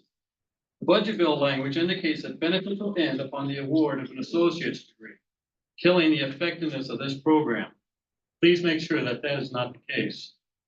Finally, my youngest son busted his chops earning a full year of college credit while in high school. He is on track to earn his bachelor's in 3 years and to use his remaining eligibility towards a master. That plan may now be in jeopardy for him. It certainly is for those who follow. Please remember, if the state punishes success, they will have less of it. I would like you to recognize 3 seconds of memory for Deputy Miles. Deputy was killed last month. General Assembly left his family. Thank you.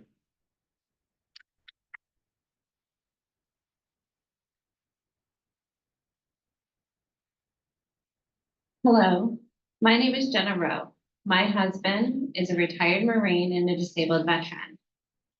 He, however, is a lifelong Virginia resident. His family has been here since the Battle of Cricket Hill in Gwynns Island, Virginia. We have 4 mostly amazing teenagers.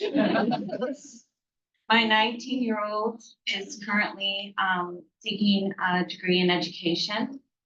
My 18-year-old just graduated 2 days ago, and she wants to pursue nursing and has been accepted into a program. We still don't know if she's grandfathered in or not. There's been no specific language that has been addressed to any universities.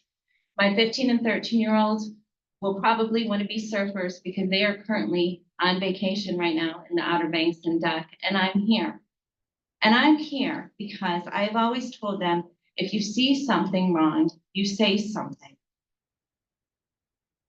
I've listened to speeches, I've listened to interviews, I've seen posts on social media, and I hear one common thing: we cost too much. 1.7% of students in the public university and community college system, 1.7, costs too much. Less than 1% of all higher education students across all of Virginia's universities cost too much. And I thought that VMSDEP was a formal thank you to the families of veterans, the families of the Gold Star families, saying thank you for your service. We know you've moved. We've known you've struggled. Come. And I thought that the price that we paid was PTSD or surgeries, hospitalizations, the price children pay when dad can't go to a game because it's too crowded,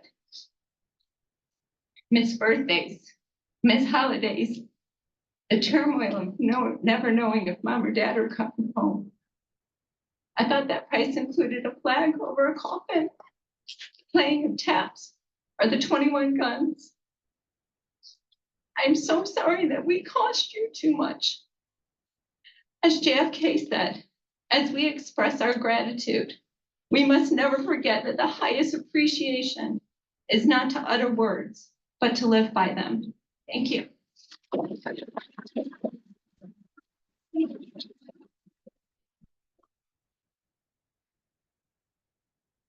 So I don't need 3 minutes, but my name is Melissa Roby. I'm the founder of We Back Blue.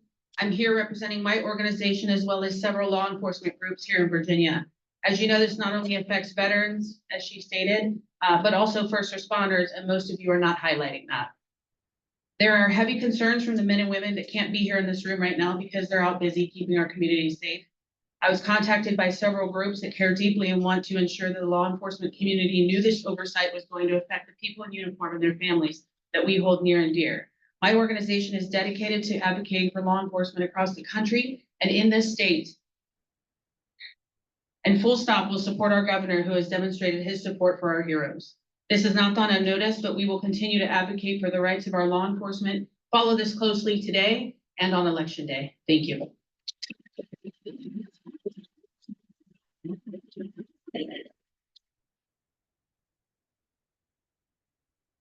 Good afternoon. My name is Freddie Harden, and I'm a retired Air Force veteran. I want to highlight the importance of the earned VMSDEP benefit. I'm a military retiree, and I've served the greatest Air Force in the world for over 2 decades. And I served as a cybersecurity civil servant for 10. Subsequently, I was terminated from my GS position due to my service disabled connection disabilities. That being said, my family and I could have moved back down south years ago, but we planted roots here in Virginia. because of the advantages being represented and honored as a disabled veteran community. The actions of the General Assembly were underhanded, deceptive, and completely shattered the hopes and dreams of my daughter attending law school, who just graduated high school 1 week ago.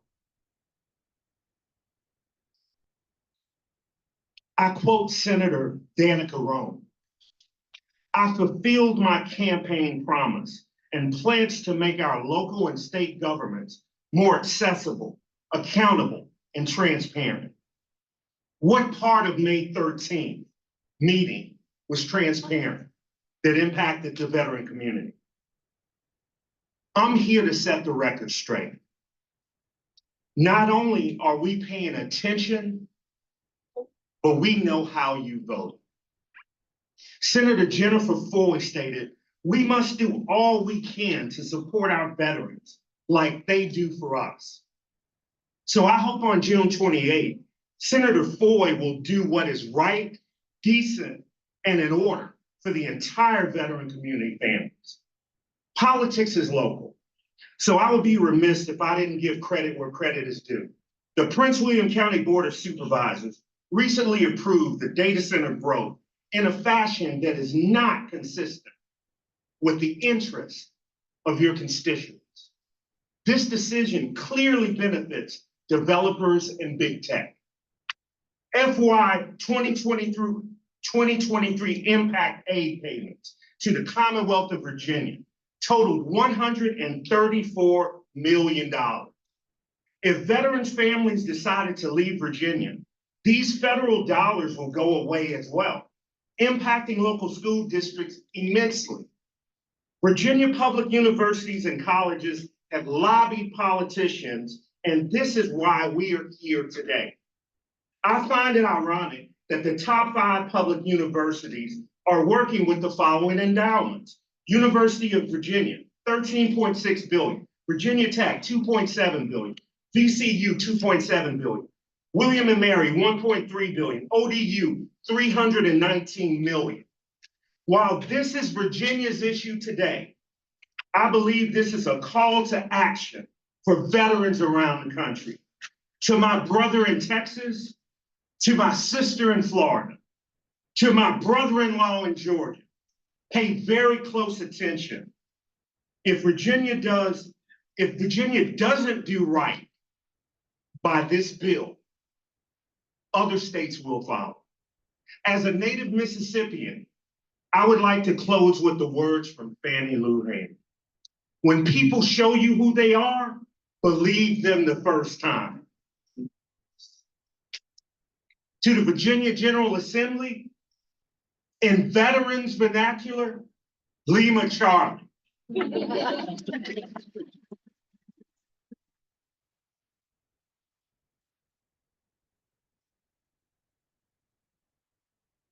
Hi, I'm Hannah Hall, an undergraduate student at VCU studying biology. I'm a daughter of a 100% rating Marine Corps retired veteran. It's a lot. The anxiety and hardships I've endured in my 20 years of life is what has brought me here today. Governor Youngkin to take away that bill recognizes the struggle of veterans and their families is astonishing and has shown me immense disrespect to our country's veterans. My father dreamed of becoming a Marine when discharged for medical reasons that Governor Youngkin could not even fathom.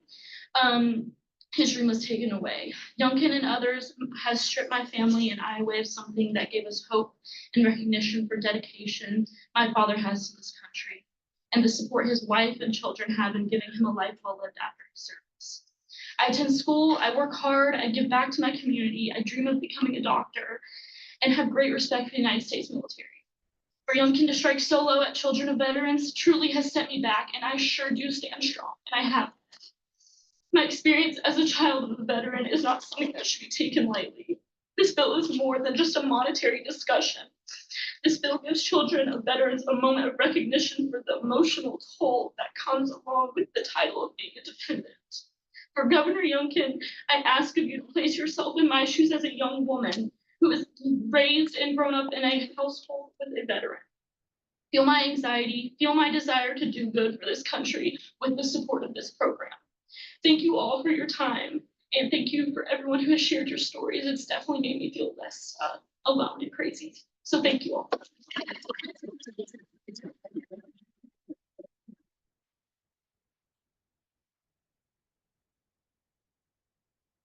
Good afternoon, ladies and gentlemen. Thank you for taking the time to listen to the stories of these Virginians whose lives have been so profoundly impacted and shaped by service to their nation. I'd like to correct an illusion before I launch into my prepared remarks, and that is the size of the population that is affected by this change. There's about 200 folks in this room, give or take. Many of them are members of a Facebook group that I just checked a minute ago, and right now it's 2,300 strong. So for every person in this room telling a story, there are at least 10 other families who have the same stories. We could go, for days on end, listening to the stories of how this has impacted families. And that's only a fraction itself of the 16,000 Virginia veterans who have a 90% disability rating. So there's a large population, no doubt it, that's affected by this. And my name is Heath Dunbar, and it's my privilege to speak to you today. Thank you for the honor. I'm an Army veteran with multiple deployments over my 28-year career. The Veterans Administration rates my disability as 90%, but my injuries were but a small price to pay in keeping my own commitment to duty, honor, and country. I'm also a husband and a father of 3. Since 2018, we lived in Chesapeake, Navy Town, where we are surrounded every day by current and former service members and their families.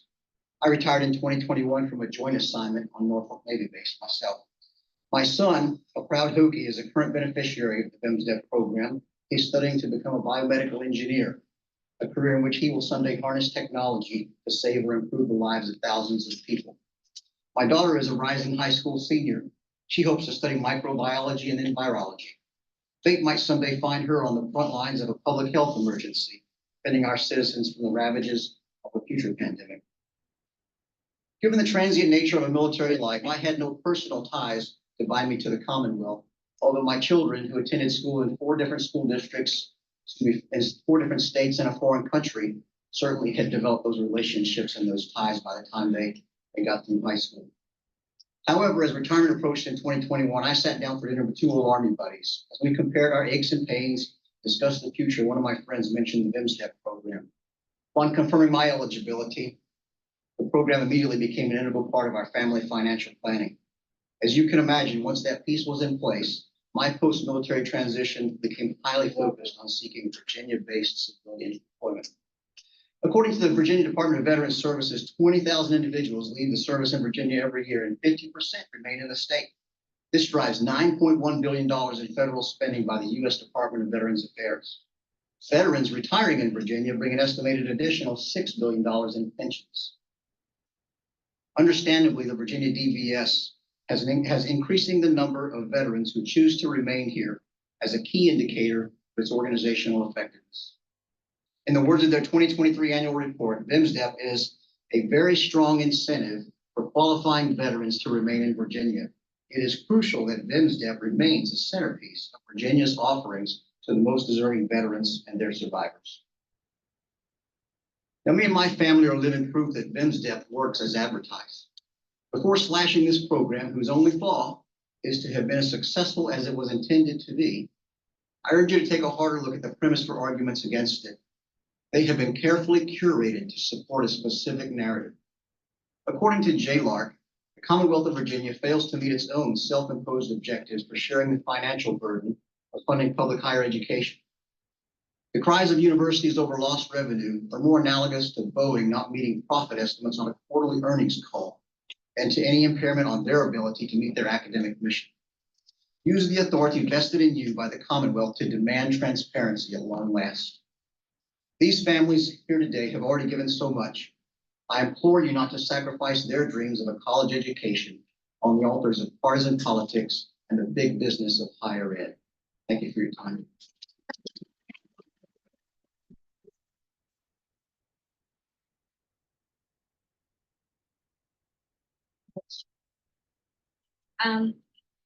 First of all, repetition leads to learning, and the teacher will verify that. So you don't say anything never, never, you just learn. My name is Katrina Fry from Salem, Virginia. I'm a U.S. Army veteran, 100%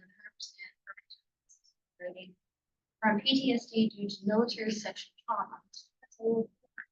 The Army took a lot from me. After one of my race battle was interrogated, I was reclassified and I was sent to another duty station on nothing happened. It has made me less of a wife. It has made me less of a teacher. My childhood is really saying less. I am angry that these changes were slipped into the budget without proper hearing, seemingly no reason. I'm angry these families were told nothing of these pains and now are afraid to try to fund the education. I'm angry that not only are both parents veterans families without Riverdale, also firemen, police officers, and other public servants families also been negative. I'm angry that these people have been believed and led to believe this program costs state actual tax dollars. It doesn't. It is tuition waived, money changed. If a school cannot operate on its hundreds of millions or even billion-dollar endowments, a serious look must be taken at financial management. Speaking of financial management, angry UVA can pass on the cost of their new $80 million football operations center to students in Illinois. But VMSDEP is perceived to be a huge financial burden. That one center built at one school could have almost covered the tuition for all 6,000 students. I'm angry that this earned and promised benefit is shaped up underneath us with one. 48 hours is not sufficient time to allow parents to create new financial plans, usually requiring years. I'm angry that any of these changes were considered at all from last year. The state of Virginia in the $5.1 billion. Where did that? Special session has an opportunity to right this egregious wrong. We served our communities and our country. We lost loved ones and struggled with productive lives without it. Suffer nightmares, suffer panic attacks. It does not. It is time to reinstate the program as it was before. Make this right for us. Choose not to right this wrong. Please don't bother acknowledging any politics. Stop saying you support the troops if you're willing to cut us off.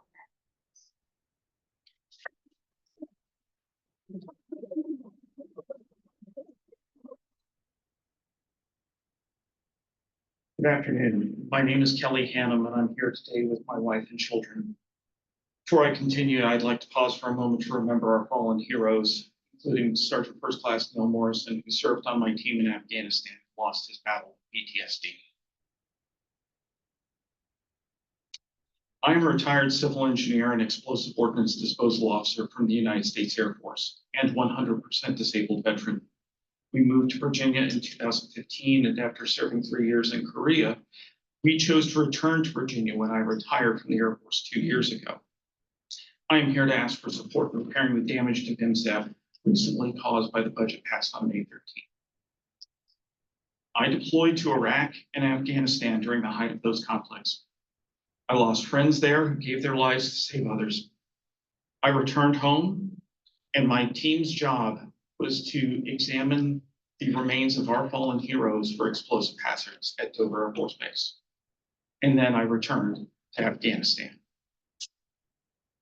I am far too well acquainted with the sacrifices of wartime service, and the idea that Virginia would take these benefits away, afforded to Gold Star families, disabled veterans, and first responder families after these benefits have been in place for so long, is shameful.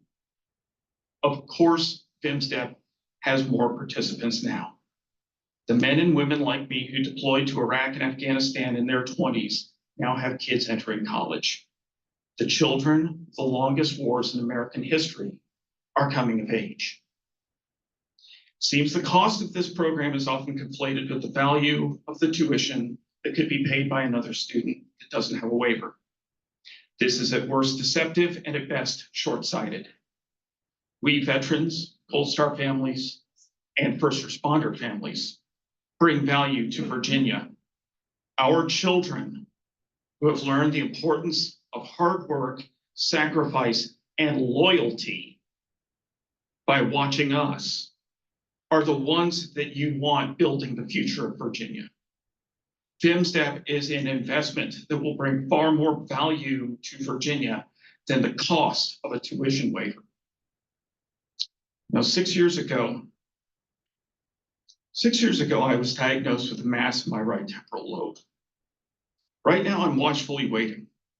Every year, I have an MRI to determine if that mass is stable or if we need to act. We moved back to Virginia because of the peace of mind that when this or one of my other service-connected conditions prevents me from working, my children will be able to get a quality education. We had peace of mind until May 13th of this year. I urge you to do the right thing to help restore this program to what it was. Make sure we don't have to have this conversation again next year. Do the right thing.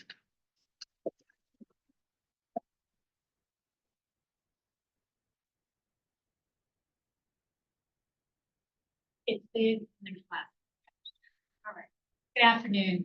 My name is Julie Smart-Coop, and I would like to begin my time today with a moment of silence to honor our fallen and disabled service members and first responders, including my husband, retired Army Master Sergeant Keith Leonard Coop Jr. I come to you today not only as a spouse, but as a Virginia native.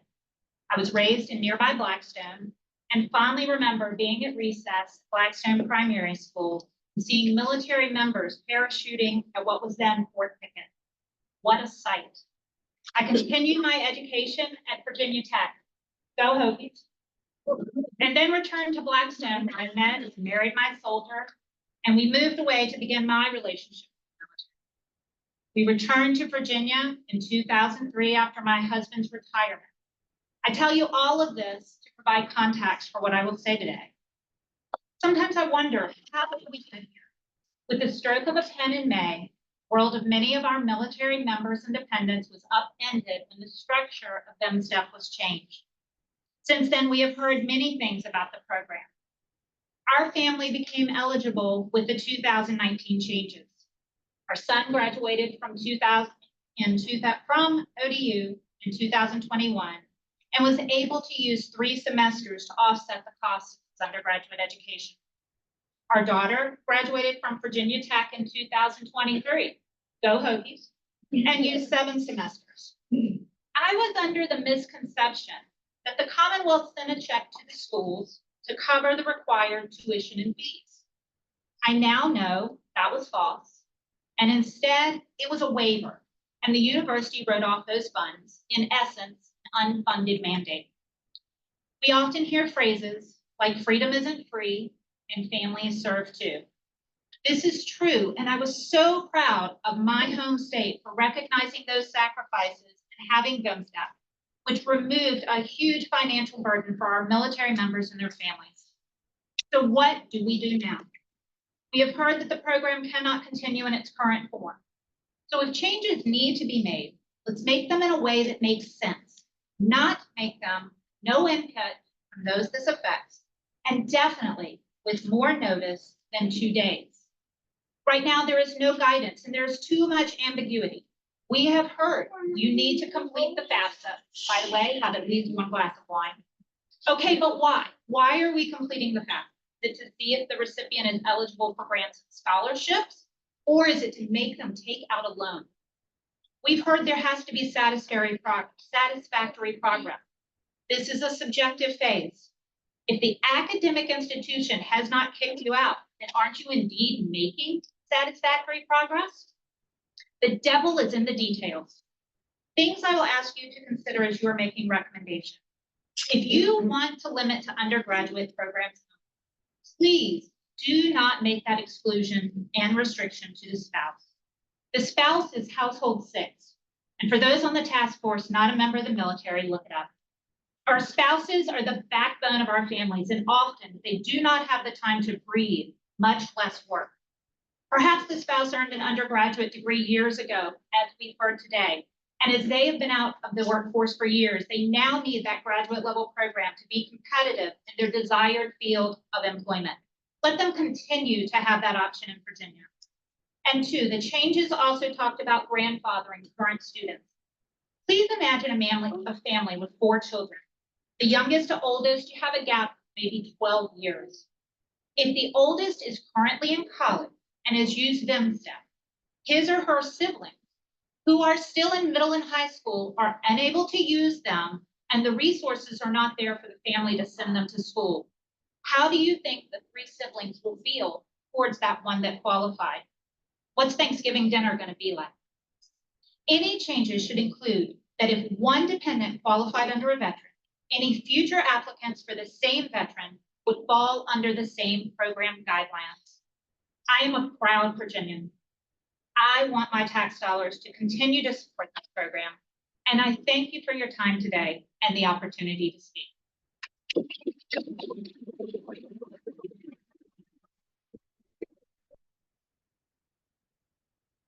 I would like to start off also with 3 seconds of silence for my father, who died from service-related injuries on June 5th, 1995. Good afternoon. Thank you so much for the opportunity to talk. My name is Megan Maldonado. I live in the 25th District of Prince William County. I've lived in Virginia for over 25 years, and my husband is a 100% total and permanent disabled veteran. He was in the United States Army for 26 years. Did I say that already? Sorry. I have a 9-year-old daughter who would love to live at home forever, and a 16-year-old son who, please God, in 2 years will go to college. I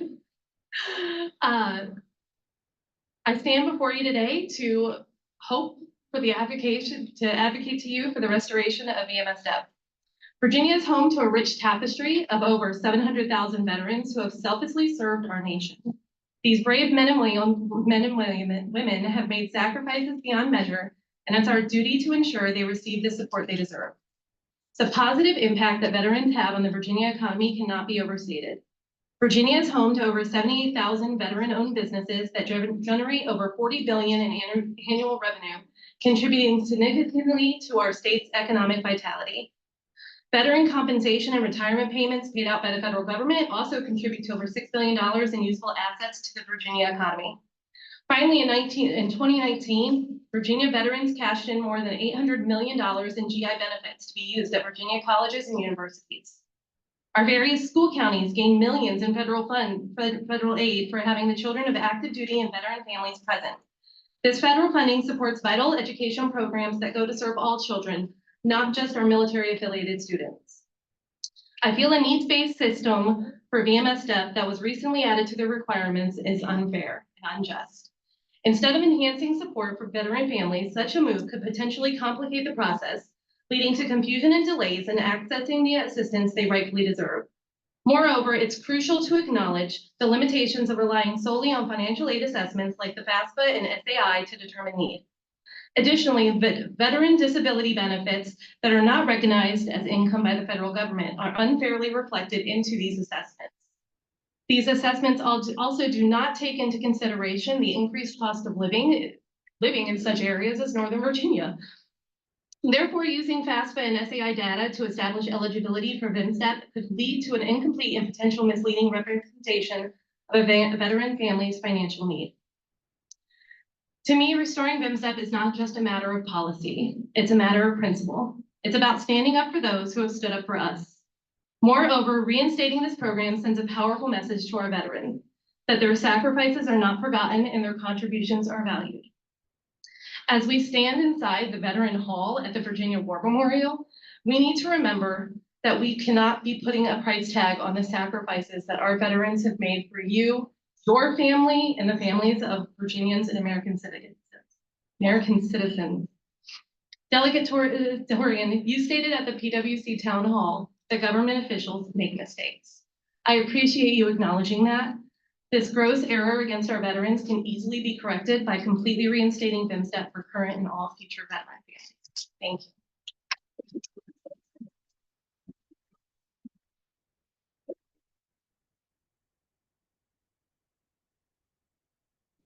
Good afternoon, ladies and gentlemen. My name is Archie Williams, and I live in Northern Virginia in the Gainesville area in Prince William County.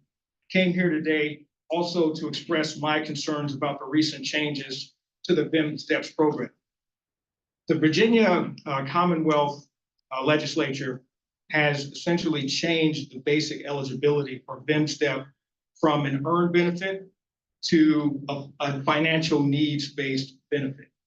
And as a result of that, one of the consequences will be that it's going to limit the access to dependents that would otherwise be eligible. Financial status should not be the determining factor for the VMSDEP. Financial status is not a factor when service members join the military. We don't ask them to fill out FAFSA forms. We don't ask to see their tax returns when they join the military. Some are killed in action, and some return from various combat situations with permanent disabilities. These recent changes will make deserving beneficiaries otherwise ineligible. Now imagine for a second, what if the federal government changed the post 9/11 GI Bill or Chapter 35 from an earned benefit to a benefit based on financial need? That would cause an uproar. It would be an outrageous act, and it would cause mass angst among veterans and advocates nationwide. If it is outrageous for the federal government to do something like this, my contention is it's just as outrageous for the Commonwealth of Virginia to do that. What are we going to tell the dependents like my two daughters? I have a daughter who's 17 and I have a daughter who's 11. What are we going to tell them? Are we going to tell them that you're not eligible because of these recent changes? I'm also curious, have the members of the General Assembly who sponsored these changes, have they served in the military? Now, I understand that service in the military is not a prerequisite to serve in the General Assembly. I understand that. However, if they did, they would know veterans who were killed in action. They would know veterans who came home with permanent disabilities, and they would personally know how unacceptable these changes are. So I encourage the legislature to do its due diligence, to continue to reach out to constituents who are affected by this. And as I mentioned before, I'm a 20-year veteran. I moved around. I chose to settle here in Northern Virginia because I thought Virginia was a veteran-friendly state. If Virginia is going to change these benefits for veterans, what else is next? What else is next? So I want to thank all of you for taking the time to listen to me today. And I hope later on in a couple of weeks that the legislature does the right thing and repeal these changes.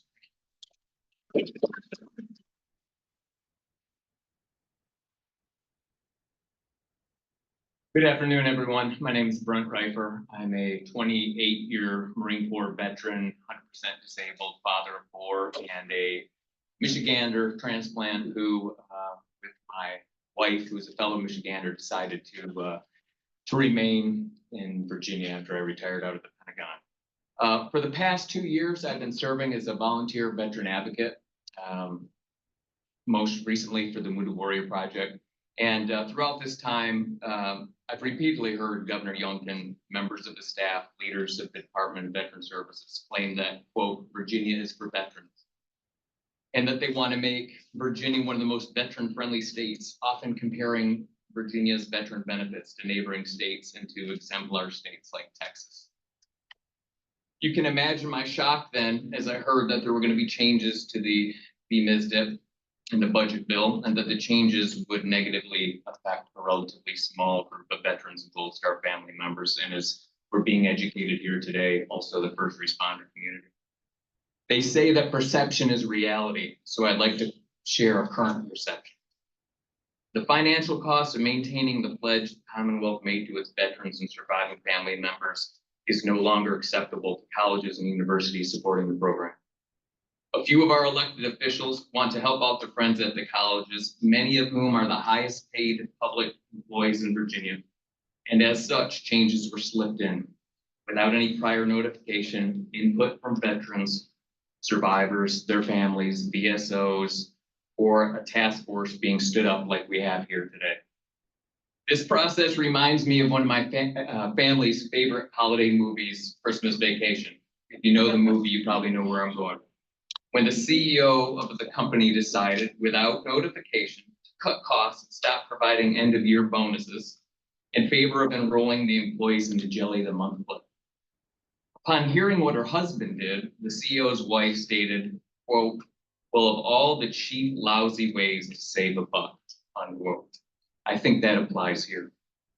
If Virginia values veterans, why did it take a small grassroots effort to cry foul to result in the creation of this task force after the fact? What level of advocacy was provided from the Secretary of the Veterans and Defense Affairs Office when these changes were being proposed? How often was the Joint Leadership Council of VSOs consulted about the changes?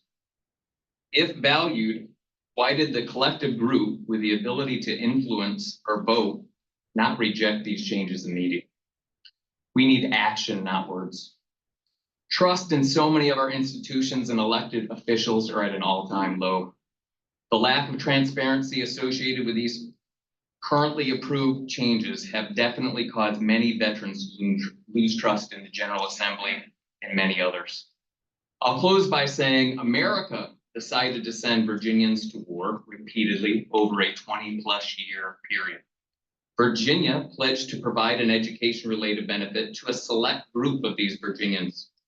The veterans and family members that qualify for the current benefit shouldn't have this benefit reduced because the nation continued to call on them for longer or in greater numbers than anticipated. They should, however, expect that their elected officials value their sacrifices by taking the required time to find creative, alternative ways to continue to fund the existing benefit. Thank you.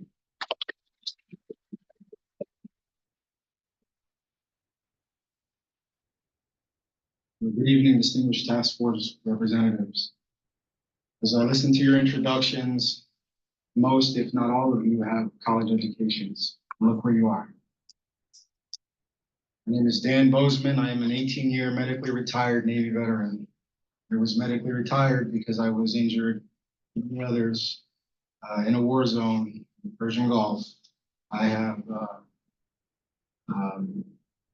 involuntary muscle contractions due to traumatic brain injury, also the loss of the feeling of my right foot permanently.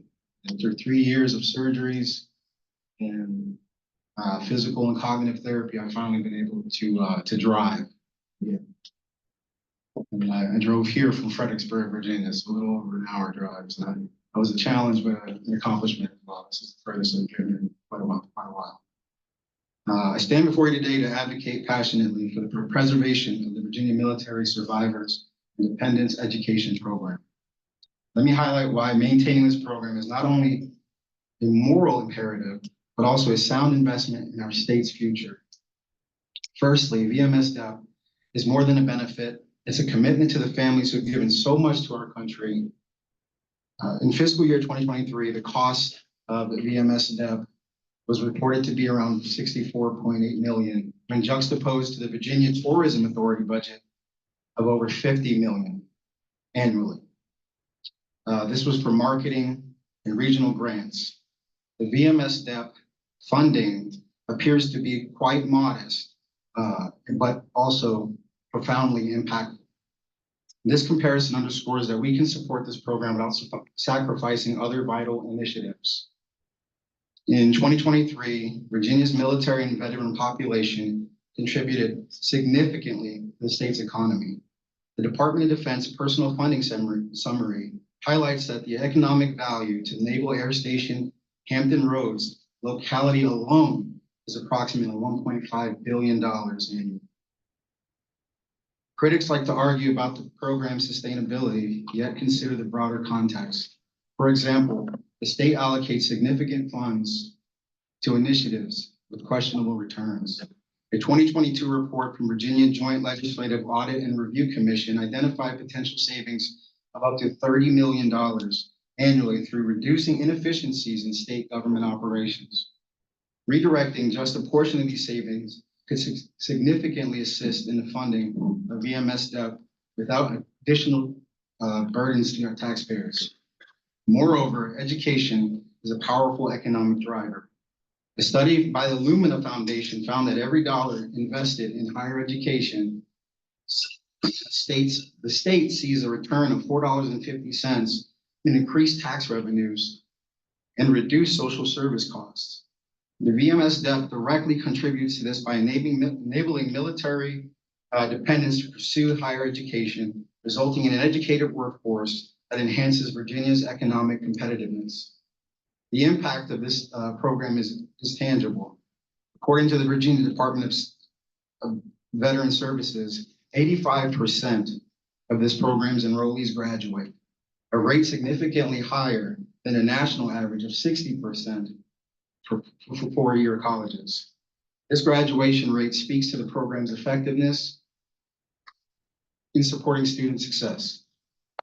In an international context, the United States lags behind other deployed countries in educational attainment, or developed countries, According to the Organization of Economic Cooperation and Development, the US ranks 13th in the world for the percentage of young adults with post-secondary degrees. Programs like VMSDEP are crucial in closing this gap by ensuring that the dependents of those who serve our country can access and complete higher education.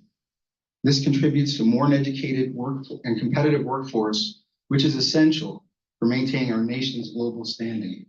Furthermore, while some may argue about the cost, let's consider the other states' other expenditures. For instance, Virginia spends over $500 million annually in prison costs. Reducing incarceration rates through educational initiatives that provide better opportunities can save significant funds, which could be invested in programs like VMSDEP. Education is a proven strategy for reducing crime and improving economic outcomes, making this program a preventative investment in our state's future. In conclusion, altering the VMSDEP would not only betray our commitment to military families, but also undermine the investment that yields significant social and economic benefits. By maintaining and fully supporting this program, we honor the sacrifices of our service members, promote educational attainment, and invest in the future and prosperity of Virginia. Thank you.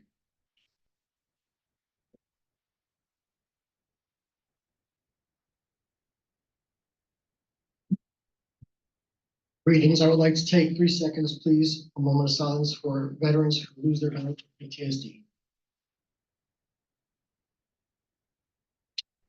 And greetings, honorable Virginia State Senators, members of the House of Delegates, esteemed members of the Virginia Military Survivors Dependents Education Program Task Force. I, David Bowerman, stand before you today alongside my spouse, Angela. As a U.S. Navy veteran, I was deployed to Adriatic Sea during NATO's joint endeavor operations in 1995, and have called Virginia home since 1992, residing here as a permanent resident since 2001. Currently, we live in Toano, Virginia. Angela and I are proud parents of our 4 daughters and 1 son, ranging from ages 21 and 13.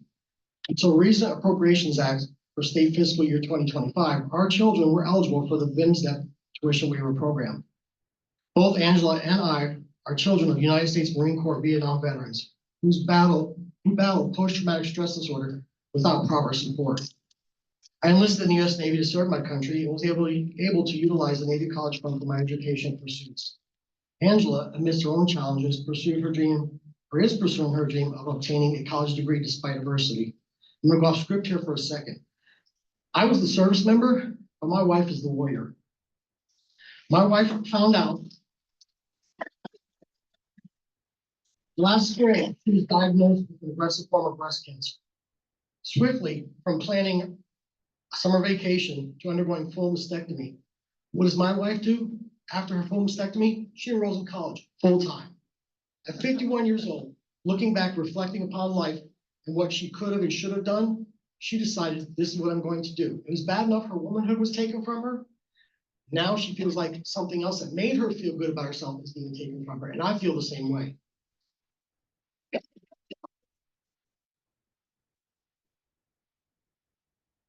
I watched Angela and her dedication and her appreciation for the VMSDEP program tuition waiver. I've seen her excel academically, earning straight A's, making vice president's list, and as of 2 weeks ago, accepted into the University of Virginia.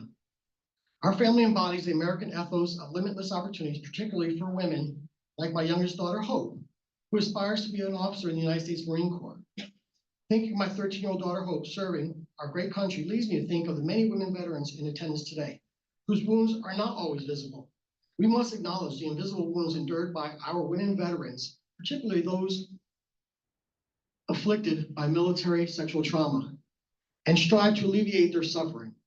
I would like to think that knowing their children can receive higher education tuition-free because of their wounds gives them some sort of comfort, even if just a little. Taking this from those veterans is literally insult to injury.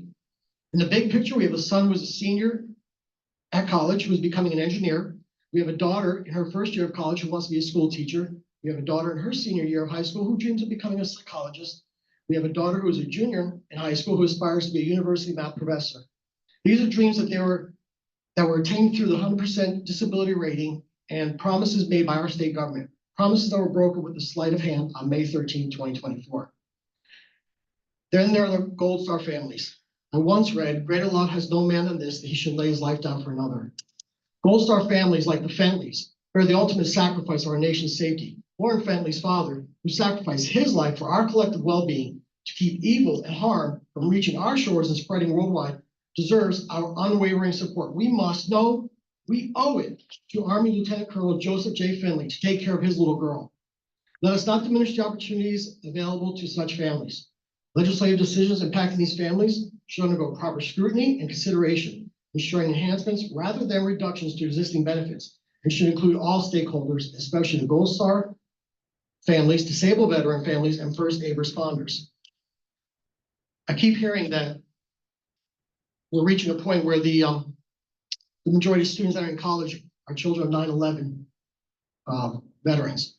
On 9/11, we said, let us not forget. Seems to me like some people have forgotten. So I'll ask you all, as you are making your decisions moving forward, please let us not forget. Thank you.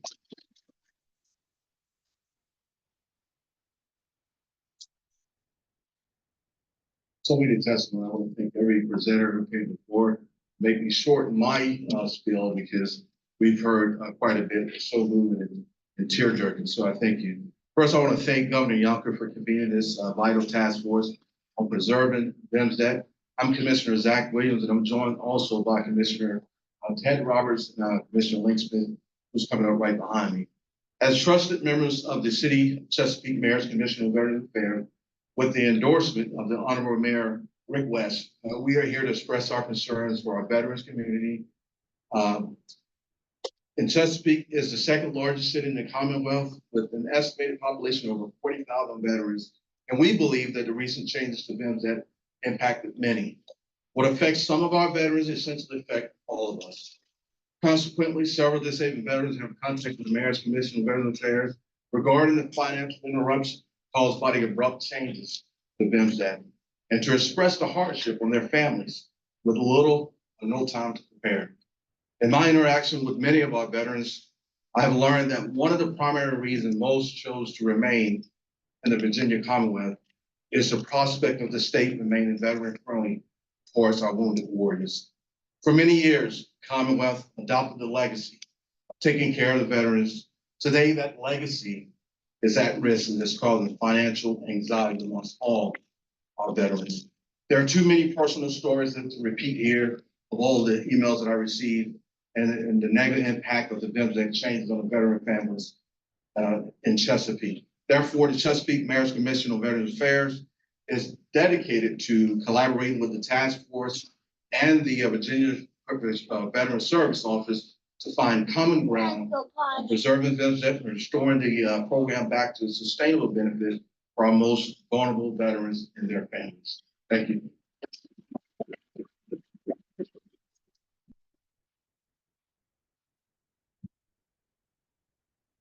Thank you, Zach. Thank you, task force members. My name is Dr. Ted G. Roberts, Lieutenant Colonel, United States Air Force, retired. I'm also a member of the Mayor's Commission on Veterans Affairs of Chesapeake, and I'm also joined by Link Smith, who is a fellow commission member. He's also the immediate past president of the Virginia Council of Chapters for the Military Officers Association of America. All right, good afternoon. I served about 31 years in the U.S. Air Force, and during my career, I deployed to Afghanistan, U.S. Central Command, in Kuwait. I'm also a disabled veteran, husband, and father to 3 children. My family and I were stationed in Virginia in 2012 and decided to make Virginia our permanent home. When I retired from the Air Force in 2020 and became a disabled veteran, we found out about the Virginia Military Survivors of Dependents Education Program, or VMSDEP. It seemed like a great benefit to my wife and 3 children, and was a contributing factor to why we decided to remain in Virginia after my military career. For the Virginia State Assembly to gut this program in the latest budget really pulls the rug out from under military families and seems like an unconscionable betrayal of trust. Why? It seems that a long-standing program like this does not get eliminated in legislation by accident. This seems like a conscious effort by some in the legislature to purposefully eliminate this program and render harm to military survivors and families.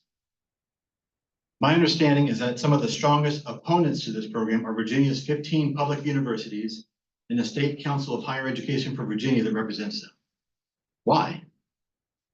These universities have continued to increase tuition costs. 4 of those public universities sit on enormous endowments that rise into the billions of dollars. A search of the highest state employee salaries shows that most of the top paid state employees, 83 out of 100, work for those universities.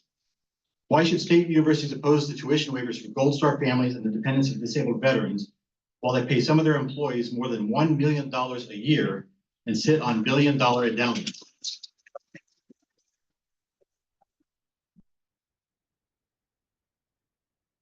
The University of Virginia alone has an endowment of almost $14 billion by some reports. The interest alone they earn on that amount could yield almost $1 billion in annual income for the university. As I mentioned, this program contributed to my family's decision to remain in Virginia.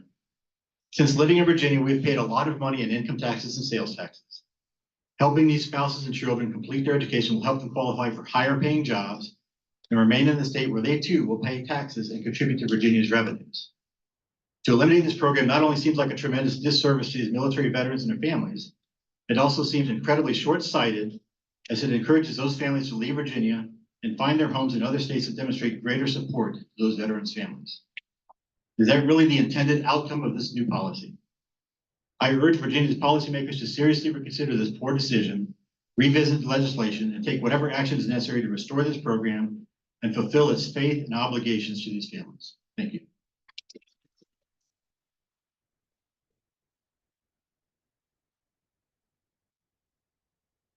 Good afternoon, Commissioner, Mr. Secretary, members of the General Assembly. My name is Commander. And I come before you today as an American disabled veteran, served on the president's ship, and that would be President John F. Kennedy for 42 months in Massachusetts. And I did that for my love, President Kennedy. The president's inaugural address inspired children and adults to see the importance of civic action in public service. His historic words simply quote, "Ask not what your country can do for you, ask what you can do for your country." This great president challenged every American to contribute in some way. And his brother, Senator Robert F. Kennedy, he ran, said to the children in the classroom at some point when he was running, the future. In that vein, hearkening to 2024, on this 10th of June, Monday, to Chesapeake, Virginia, to our great mayor, Wick West, this marvelous city that we call mayor that spent 10 years in the city council and principal, has been in education in our great city, not many years, has allowed us to say, therefore, Chesapeake's Mayor Commission on Veterans Affairs is dedicated to collaborating with this great task force.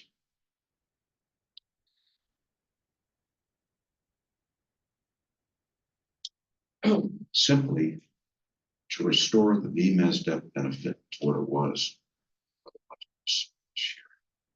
Thank you very much. I'm honored On behalf of the Virginia Council of Chapters, Military Officers Association of America, Mayor Rick West, City of Chesapeake, and all the children and President Kennedy, we come before you and look forward to the restoration of this benefit. Thank you very much.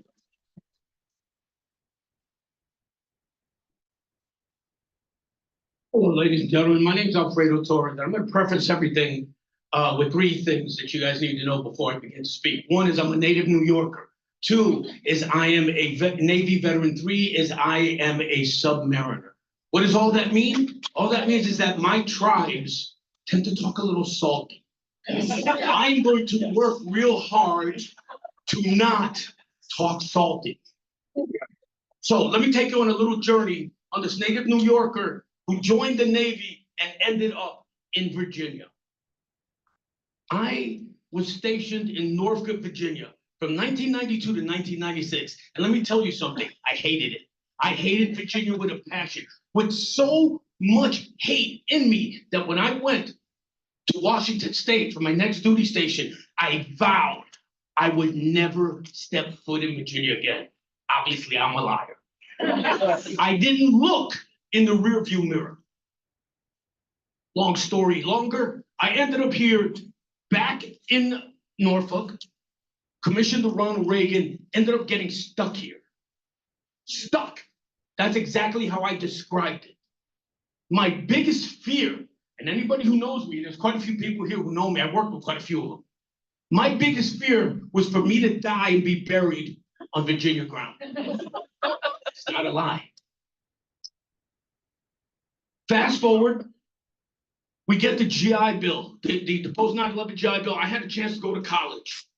The GI Bill, a lot of you guys know about that because that's veteran money that goes into those schools that say that they don't have money to help veterans and their families. I went to ODU, finished it, got a second bachelor's because even though I'm a salty, I had some education. And I went and got a master's in, of all things, lifespan and digital communication. Great program. I ended up being told I should apply for a job with the Virginia Department of Veteran Services. I didn't even know it existed at the time that I applied for it. I ended up becoming a transition coordinator. And for the next 6.5 years, I spent time convincing families, convincing veterans to stay in Virginia. Why? Because Virginia had what I call the 3 crown jewels. Number 1 was the Military Medics and Corpsmen program, the first program in the nation that helped medical veterans get jobs in medical fields. Amazing program. The second was the Higher Vets Now Fellowship Program, a program which was the first state-run skill bridge program, allowing veterans to become, to intern while they, transitioning service members to intern while they were still active duty. Something I'm proud of because I had a hand in helping them. The third is the VMSDEP program. Not an educational benefit, a veteran benefit.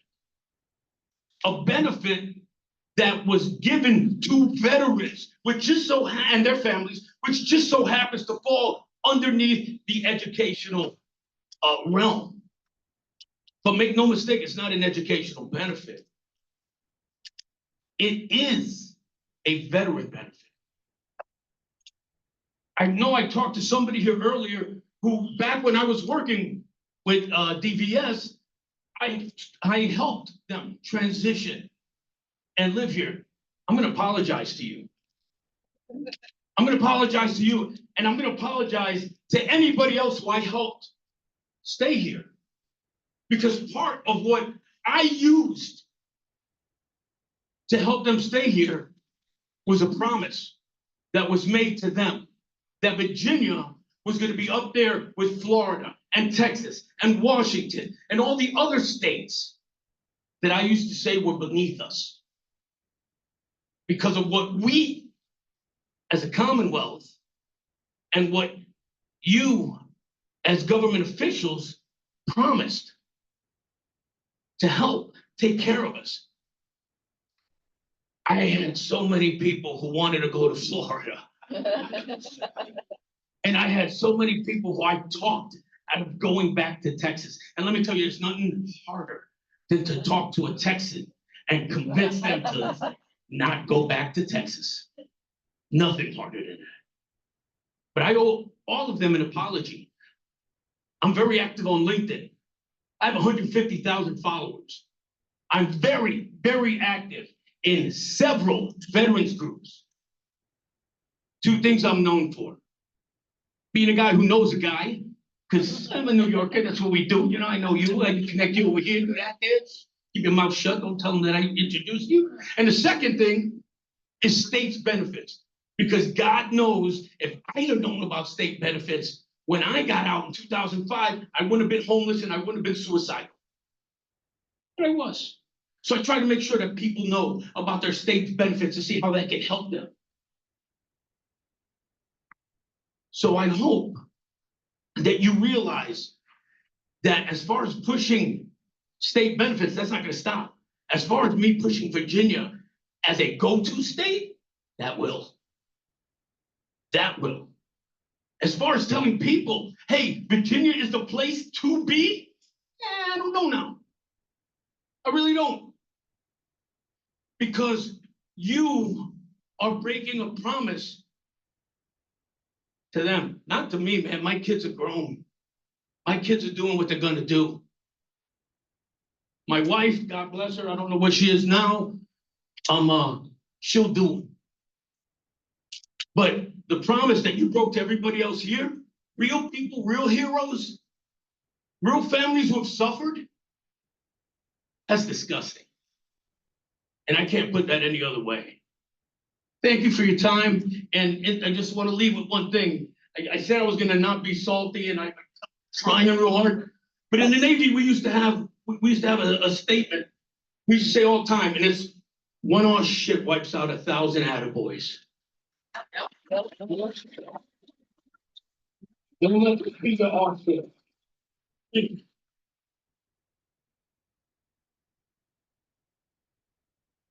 David Chapeau, recently graduated. I'm slated to attend James Madison University. And while that was not my first choice of school, I was accepted into Dreams in New York City, Case University. And I wanted to go into communications, human communication. I'm going to. However, I had to change that because I didn't know if I'd be able to. While they offered me a great deal in the VMSDEP program, it's insane. I mean, like, I have free college. And before I go in, I would like to thank Senator John McGuire. While I can't vote for you in the next election, I would be. My first reaction to hearing of VMSDEP, I was honestly shocked. How could a program that's been bolstered 2 separate times since communication 25 years ago suddenly be decimated? From July, it has been 3 years since Virginians, military spouses, and dependents as protected class. Seeing our government that is for the people strip away benefits that a protected class relied on, and intact every other tuition assistance not farther from citizens. Countless government leaders encouraged going to the military. On paper, they have fought give everything to support to their own career, families, live above, others just cost. You read about these things in stories, only ever think how it's just fiction. So it isn't. It's hysterical how the same themes we were talking about are published fictional books, Hunger Games, and comics. How a government will give empty promises to the backbone of its country, and then once their service is done, the government, if it achieves its goal, they're swept under the rug and ignored as a bad or cash. At some point, being upon in some panem et circenses. Under a tenth of Virginia's population being veterans, who is really the group being appeased? While these promises concern veterans and their families, they are conveniently displayed to the rest of Virginia. Campaign trails, charitable work towards those who bring life. However, who feels the impact or even sees the results of these promises are not there? Simply, the way this was so furtively introduced shows how veterans and their families are not thought of to begin with. None of these politicians, if they're voting against this, they've done. One thing is for sure, veterans don't fight with pens and paper, offices, crises. They speak. Virginia veterans and their families will not be quiet about this treatment. We will not allow our voices to be listened. Even our state's motto, Sic Semper Tyrannis, should be a reminder that veterans and their families.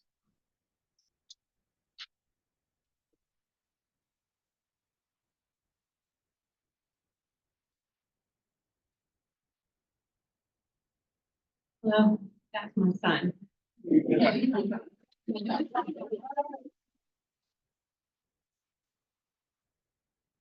His name is Chapel. He was 3 pounds and 14 ounces when he was born and had paralysis on one side of the face. And 2 weeks before my husband, a U.S. Army chaplain reservist, was deployed to Iraq. My name is Leslie Ormond, spouse of a 90% combat disabled veteran. Our son graduated high school last week and hopes to attend James Madison University in August, originally planning to utilize VMSDEP for tuition and a full Pell Grant, $7,300 that he received towards room and board.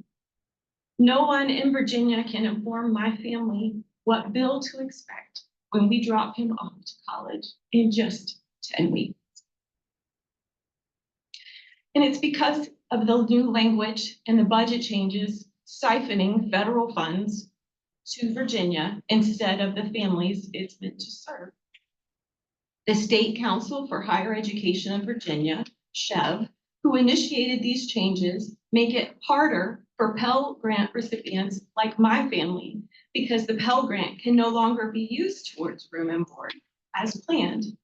Virginia must be a last payer according to the law. The new budget language forces even grandfathered users to exhaust all funds towards tuition first, leaving us with a large unexpected gap requiring loans with no public notice. You gave us no time to even try to budget around this. And let me tell you, if you were in our situation, you would know how to budget. It would take us years. It is critical to repeal and restore all of the waiver programs as it's stated prior to these changes. Political parties blame each other for this fiasco, even though they both voted for this. And in the same budget, they increased funding to the Virginia Tuition Assistance Program called VTAP. What's VTAP? It's a non-needs-based grant program for any income level of $5,000 a year for those attending private colleges in Virginia. That's right. No money found for children and spouses of combat disabled and deceased veterans going to public Virginia colleges. The extra tax money was found for any income level going to private Virginia colleges. And all of this in a budget year with over $1 billion surplus? You guys need some help with budgeting? Please contact me. Because disabled veterans and first responders must cost too much. Paying with life and limb is not enough for the Commonwealth. My husband served as a chaplain in Iraq and Afghanistan. He would do the memorial services in theater. Not the ones where people take pictures. Not the ones where between Memorial Day and 4th of July, people like to take pictures, politicians especially.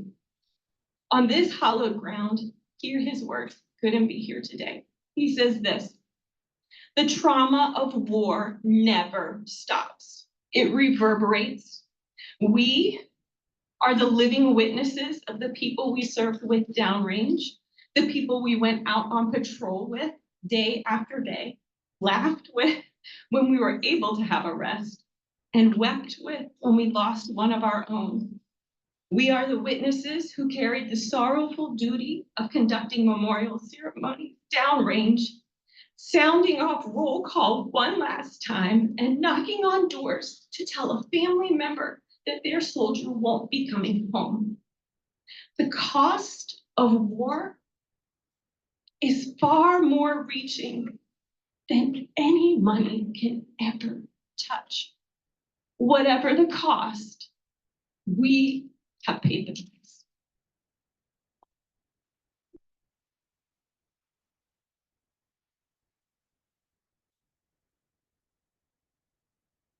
Good afternoon. Thank you for this opportunity to address you. My name is Linda Coleman. I am the wife of 100% disabled Marine, retired after 28 years. We have 5 kids, 4 of which go to college in the state of Virginia. 3 attend Virginia State Universities. Just want to give you a snapshot of what this program means to my family. Consider putting 5 children through school at one time. We had 1 graduate this past May. Could you do it? We can't do it. Not on my husband's pension and his current salary. It's not possible. This program is a lifesaver for our children. It is a lifesaver for most military families that use it. My children attended 9 different schools from elementary to high school. They lived in 11 homes. They served. They earned this benefit. They need this benefit to continue their education, to be contributing members in our state. We decided to stay in Virginia because of this benefit, among other things, but this benefit really took balance. Get it. The current language, making it a last payer, that will benefit most. That will not create any benefit. Your children also qualify for Chapter 35. As a last payer, Chapter 35 will pay tuition instead of her report at the rest now. Making it an income requirement, which is in the language now, is beyond insulting. Requiring the FAFSA, again, making it a needs-based is insulting. We need to do better. We need to honor the promise that was made to veterans, that was made to their children, that was made to our homes. Virginia is a great state. Don't be short-sighted. We pay taxes. We shop here. We vacation here. What's that going to do to the future of Virginia if you don't honor your veterans? How many will stay in the streets? Thank you for your time.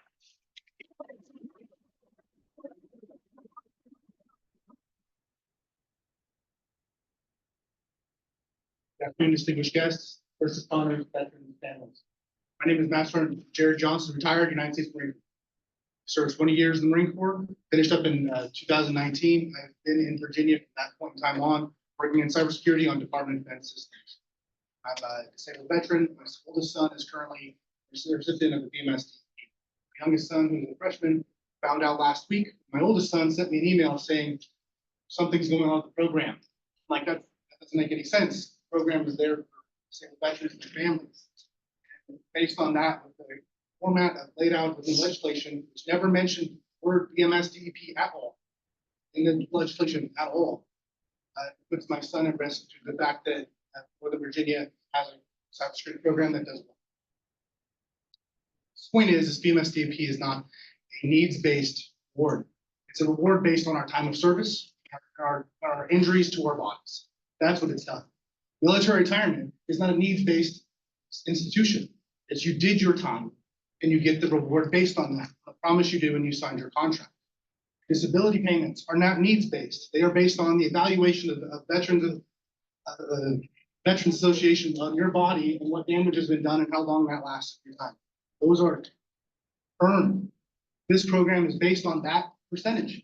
Therefore, it is earned. I ask that this program is based on service-connected sacrifice. Financial stability is relative. It's like someone that can have a Northern Virginia job with 5 children may not be able to meet the requirements on FAFSA and SAI. It just won't work. And I just look at this as all disabled veterans, regardless of their current income, have made sacrifices that deserve recognition. Creating an income-based eligibility criteria introduces a disparity that is both unfair and unjust. Do not serve our country with the expectation our benefits will later be means tested. Representatives of Virginia and citizens here, I urge you to reconsider this income gap, restore the VMSDEP to its original intent. The program should be an unwavering commitment supporting the families of those who have sacrificed for our country. Benefits should be as steadfast as the service it honors. Thank you for your time and consideration of this critical issue. Trust you'll do it as right. Repeal this back to its original state in this month.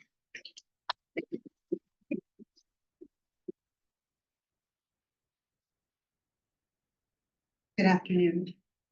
My name is Jennifer Collins, and I am the surviving spouse of Special Operator at Michael Collins.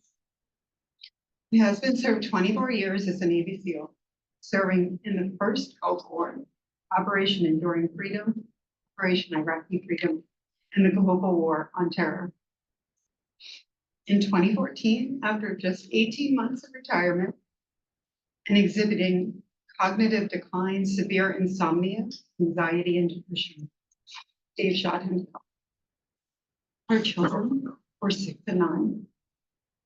I donated Dave's brain to find answers to those military members suffering the same issue. It led to a breakthrough discovery published in The Lancet, showing what researchers now believe is the physical injury and scarring that comes from blast wave exposure. The Veterans Administration agreed that Dave's death was a result of service and awarded us death indemnity compensation. Although he had life insurance, our claim was denied because of a suicide clause. So we found ourselves in a very difficult position of having a service-connected death without any of the resources afforded active duty families, and no insurance payout to help. The amount of our monthly DIC was just under $2,000. We just paid the mortgage. Imagine my relief when I called the VMSDEP office, probably Alfred, and was told that Sam and Grace's college tuition would be covered if they went to a Virginia State school. Grace, now 19, just finished her first year at Old Dominion University. She's studying communications. She does well in school. She's in a popular music band and is thriving on campus. She's able to pursue her dreams because of VMSDEP. With our circumstances, college would otherwise be out of financial reach. Equally important is that this unique, talented, and energetic young lady will stay in Virginia and contribute to our Commonwealth. Sam, who is now in 10th grade, has a less certain future because of these changes. We are not a Gold Star family. Although I would challenge any one of you to tell me my husband didn't give his life for this country. Rather, we are eligible for VMSDEP because my husband was rated 100% permanently disabled by the VA posthumously. I have lived in Virginia since 1996 and spent 18 years working as a state employee, first at Jamestown Yorktown Foundation and then at Old Dominion University. Know a thing or two about this program and its effects. I was at Old Dominion on September 11, 2001, when 3 students lost their lives in the Pentagon attack and relatives of 4 students died in the World Trade Center. And as my husband left for combat shortly thereafter, I remember the gratitude and the promises of support. Please do not take that support away, especially from Grace and Sam.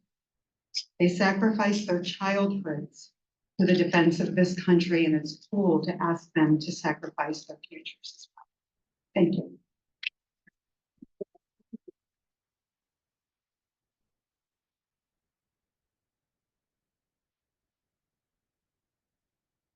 My name is Tom Coffin. I'm 100% rated disabled veteran from Desert Storm. I come from a long line, sir. My grandfather was in the 4th Armored Division. He got a Purple Heart. Father served in the U.S. Navy. He's now dying of cancer as a result of that. This program means a lot to me because I used to be able to work. I used to be able to do a lot of things. I got golf illness. I got real sick. I can't work. I can't feel my hands. Can't feel my feet. Why? I was lied to by my government. I was given experimental vaccines and anti-nerve agent pills that caused neurological damage to my body. On top of that, my government lied to me when they blew up a 9-mile square wide chemical weapon facility in Commissariat, Iraq. They sent a plume of sarin gas and mustard gas into the atmosphere. And out of 720,000 Gulf War veterans, 350,000 of us are disabled. That was a 1-month air campaign and a 3-day war, people. That many veterans are hurt. I was lied to by the state of Virginia. When I applied for my veterans benefits in 2013, I was denied. And I didn't know why. I had my medical evidence. I later found out from Mark Herring in 2016 that my veteran service officer, who was a state employee, decided to file my medical claim to her personal facility, storage facility in Caroline County, as opposed to filing with the VA. I lost 10 years of income. You add that up, that's almost $750,000. My son, in 2021, I got a call. They found tumors. 3. He was in 10th grade. And we went through cancer for 2 solid years. It was the hardest thing I've ever seen. I went through combat, but cancer isn't the worst thing you can ever go through, especially as a parent. But I knew I had promised my son, who just graduated from King William County High School with a 4.1 GPA. From the Air Force JRTC, he served. National Honor Society, top 15 of his class. His plans were to go to the U.S. Military Academy and go to the Air Force Academy, but that's thwarted because of the cancer. But God had a whole nother plan for him. Thankfully, the VMSDEP was there. We've signed up like everybody else. He got admitted to Longwood and everything was going fine and nice. Then this happened. I found out about it on May 12th. When I caught a little hidden graph from Channel 12 saying, and the VMSDEP's got it. That's when I found it. I can't work. I'm on SSDI. I'm homebound. I'm not even supposed to really be here. It's so hard for me to be here because I suffer PTSD also. This crowd makes it hard, but they're my brothers and sisters. And the dead ones that aren't here to advocate for their kids, I'm here.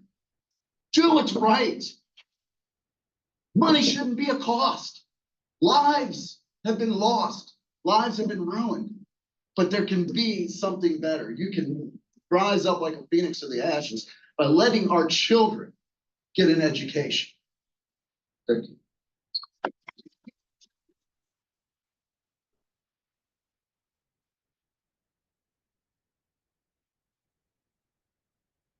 Hi, everybody. I'm really glad to be able to talk to y'all today. When I was in service, we used to have a rule. 5 minutes in the sheets, 5 minutes, you get to go out and do your thing, and you get back in 5 minutes. And you get to begin. So I appreciate y'all's patience sitting in the behind the chairs. Your work is ready, correct? So I read the Chev report, listened to a lot of the stories. Learned more today about some of the things that I didn't hear out there in the public media. These are these numbers that nobody talks about. Everybody's been talking about the cost of this program. Even today, we've been talking about the cost of this program. What I haven't heard in the public media, or I haven't heard any politicians really say, and something that Madam Secretary, I was really glad to hear you say it. There is an opportunity for you all to take a look as a task force into the data, into the information. This program was founded in 1930. You have over 100 years worth of information to be able to go through to figure out how Virginians who have benefited from this program, how their children, or their spouses have gone through this, and then in turn come back and able to benefit the entire Commonwealth. So I implore you all to take a look through everything else. That you take advantage of the information that you have in front of you. I had the advantage of hearing a lot of people's stories coming up before me, so I don't have to repeat a lot of stuff. I do appreciate everybody taking the time to tell their stories to you all today. I hope this means that you all will continue to listen. I hope this means that you all will stay focused. The service I was in, when I was being trained how to drive a boat, Chief said to me, just because it has a propeller, boy, don't mean it's an airplane.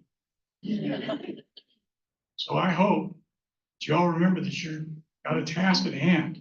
You drive a boat, do the thing that you say you're going to do. Don't lose sight of your purpose. Try to turn a boat into an airplane. Please remember who this was supposed to serve. And please remember how those people who were able to make use of this program have spent their time and their money and their effort in this Commonwealth over the last century. And so nearly 100 years we've got to be able to make use of it. So when you all have taken a look at this data, I very, very, very much look forward to seeing the data that you all turn up that says how folks like my son, who's going to try to be an engineer, how folks like him come before him have benefited this Commonwealth. Thank you.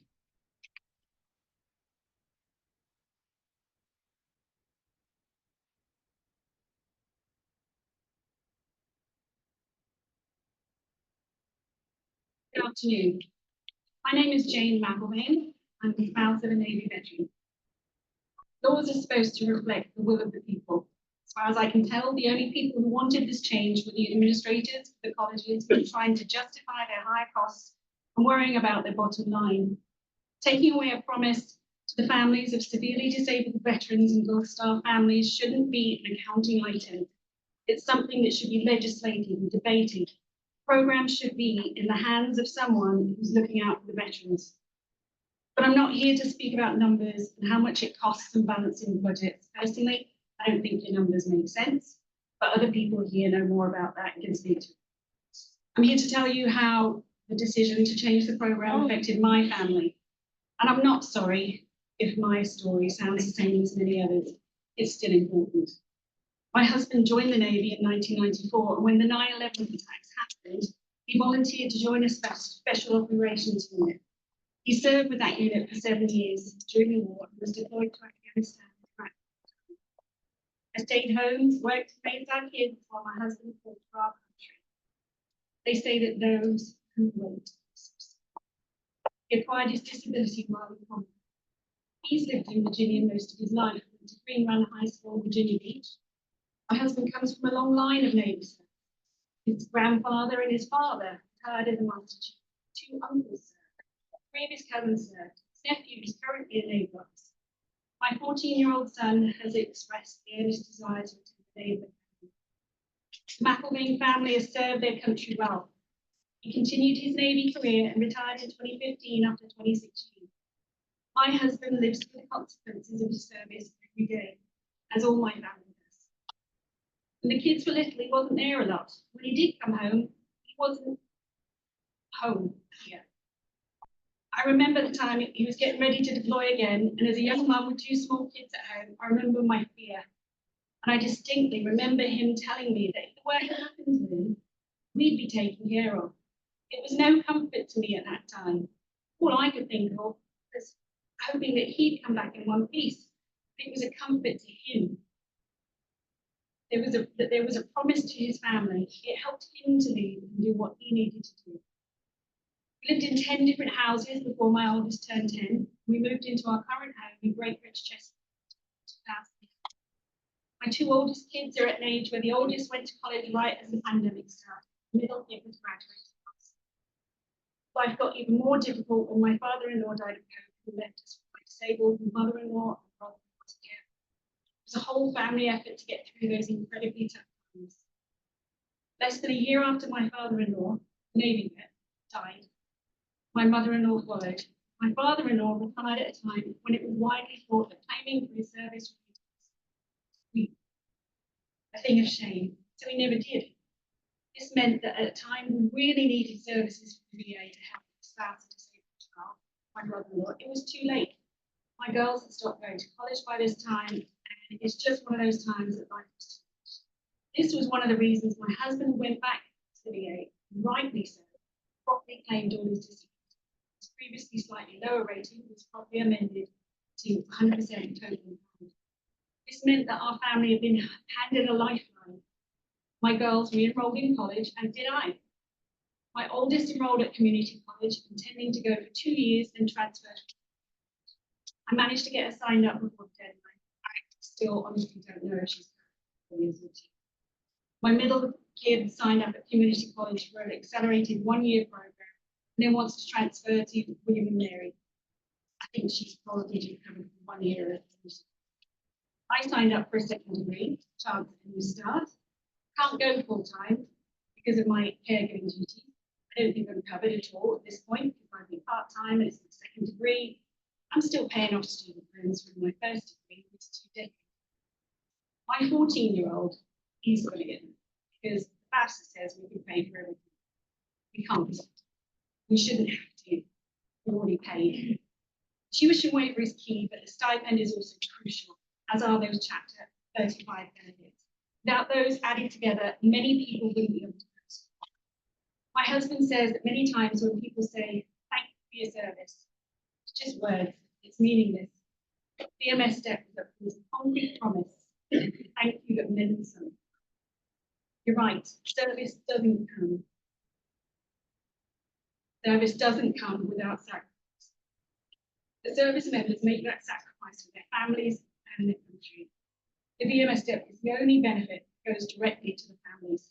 Please honour, promise, and roll back all of the changes. Thank you for listening.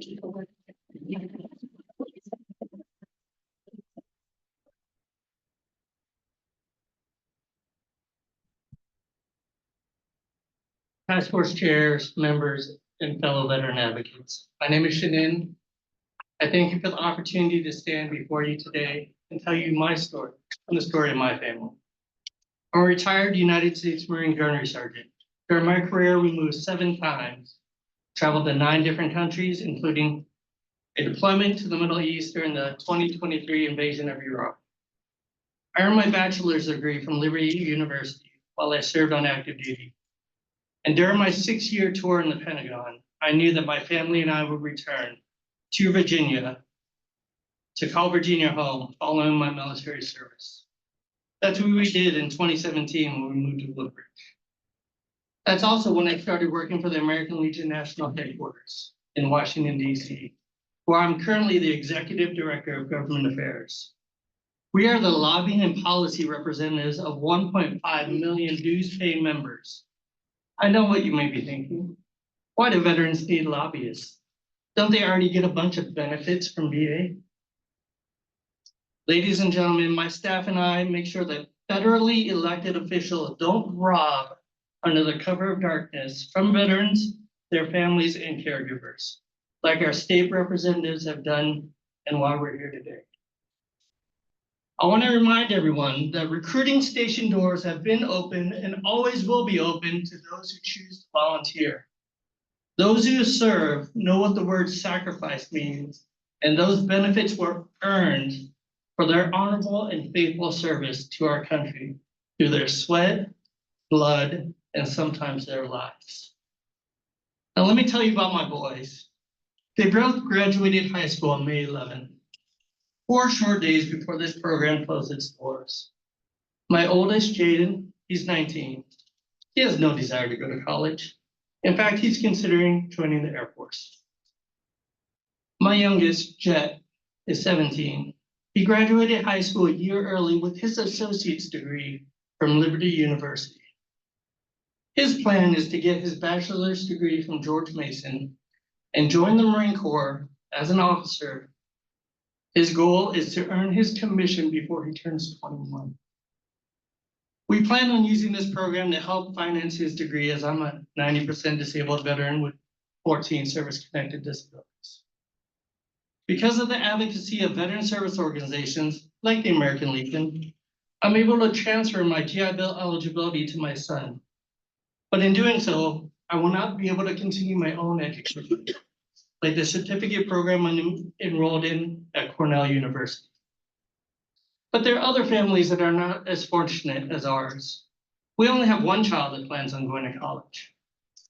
Our friend, Robert Cumpy, a Marine major whose call sign is Lumpy, retired in 1998 with a 100% service-connected rating, but due to his period of service, was not eligible to transfer his GI Bill to his 3 children. Sadly, Lumpy was diagnosed with stage 4 cancer in 2014 and passed away in 2022. Hope and Connor, the twins, and Max are currently headed to their senior and sophomore years of high school. And because of the malicious actions of lawmakers, Hope, Connor, and Max may be forced to forego their higher education, hindering their potential and opportunity to achieve a better standard of living. I am sincerely disappointed by the individuals who wrote and approved this section in the general provisions. It's obvious they have no affiliation to the military and/or are willing to abandon the commitment to those who have served and suffered for our freedoms. How can someone sleep well at night knowing that they have stolen a ray of hope to those who have endured the most unimaginable loss and hardship? Knowing that they stripped away this vital support, leaving these families to struggle with the dual burden of emotional and financial distress. This is the utmost betrayal of promises this state has made to those who have sacrificed so much for our nation. This program is more than just a financial aid initiative. It is a symbol of our collective gratitude and recognition of services made by military families. We're not asking to make this program eligible to all veterans, just the loved ones who have paid the ultimate sacrifice are left with a lasting disability. I know I've been long, but how many veterans are we talking about? I'm glad you asked. Last week, I reached out to the Department of Veterans Affairs and asked them for some numbers so that folks will understand the impact this makes. 90 to 100% disabled Virginia veterans enrolled in VA, 99,416. KIA enrolled survivors who receive VA benefits, 1,857. POW survivors and dependents who receive VA benefits, 101. We're talking about the dependents and survivors of about 101,000 eligible veterans. Out of, according to the 2020 US Census, more than 8.6 million Virginia residents. That's less than 1.2% of the state population. This program is a testament to Virginia's commitment to those who have served in uniform. It's a way of showing that we remember their sacrifices and are willing to support families in meaningful ways. Canceling this program will not only cause immediate harm, but also erode the trust and morale of current and future service members. They need to know that their families will be cared for and their service is valued, and that their sacrifices are not in vain. We must stand together to protect this vital program, ensuring that we honor our commitments and provide the necessary support for those who have given so much. Let us not turn our backs on these heroes and their families in their time of need. Thank you.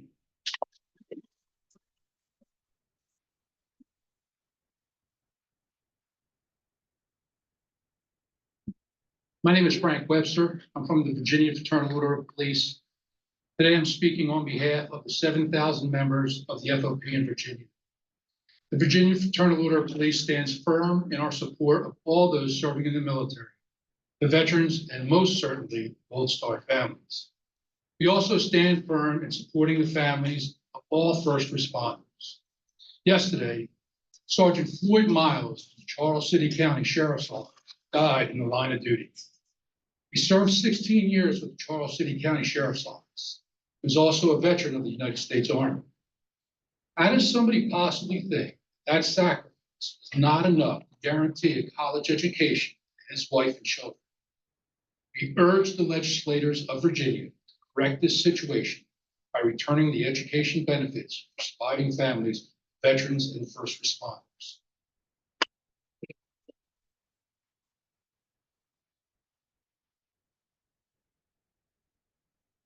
Hello, my name is Ann Wendell, and I am the widow of Officer Douglas Wendell, who was a Richmond police officer killed in the line of duty in 2003.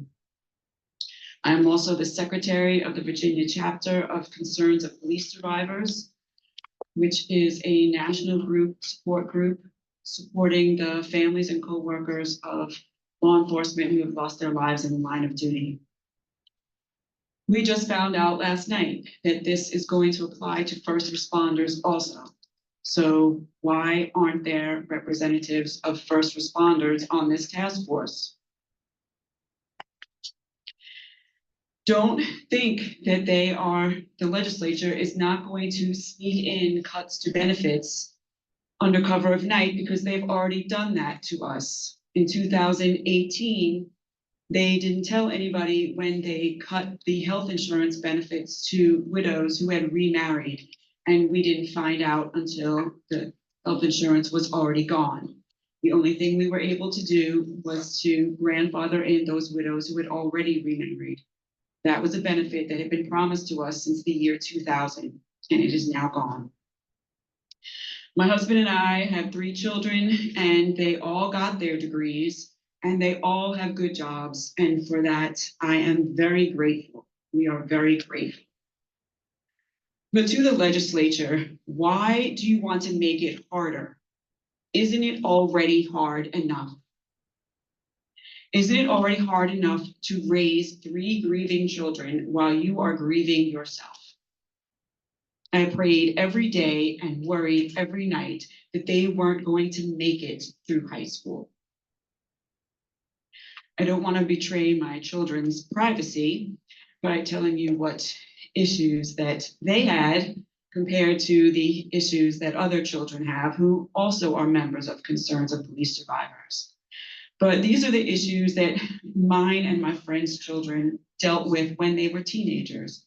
And we all know that being a teenager is the worst time of your life. And teenagers aren't going to tell you anything. They're not going to tell you how they feel. They're not going to tell you what's wrong. They're not going to go to counseling. They're not going to open up to anybody. So some teenagers are suicidal. Some teenagers self-medicate with drugs or alcohol, and some of them end up arrested that way. Some of them can't concentrate because of grief, so they get low grades or they drop out of school. Some of them believe that they're going to die at the same young age that their father died. So why should they bother trying to go to college? There isn't any hope for their future. Some of them are trying to replace their own family, so they get pregnant. Some of them are so anxious that they're going to lose their other parent, that they're school phobic, or they're afraid to leave the house. Graduation day for all 3 of my kids was a joyous and proud day. We were all so proud that we had made it to high school graduation. But of course, it wasn't all that joyous because their father was not there, although they did have his badge on their cap. Then we got to applying for college. A lot of widows, myself included, are very reluctant to take money because we look at it like it's blood money, and we can't bear to use it. it took me quite a while before I used any money, and I had to look at it like it was still my husband providing for his family, even though he wasn't actually here in person. So we started applying for college, and my children in their high schools had guidance counselors and teachers and their friends who were all applying to college at the same time. And so everyone was saying to them, "Why aren't you applying for scholarships?" And my daughter explained to her friend that she was getting a waiver because her dad died. And her friend said, "You're so lucky." Lucky? Lucky. Well, we are lucky, and I consider myself lucky because all the people who went before me, whose husbands lost their lives in the line of duty, they didn't get benefits like this. So yes, we were lucky. But my daughter didn't know what to say, so she came home and told me this. And I said, well, when people have said this to me, I have said to them, look around at the dinner table and see which of your family members do you want to die so you can get a scholarship to college.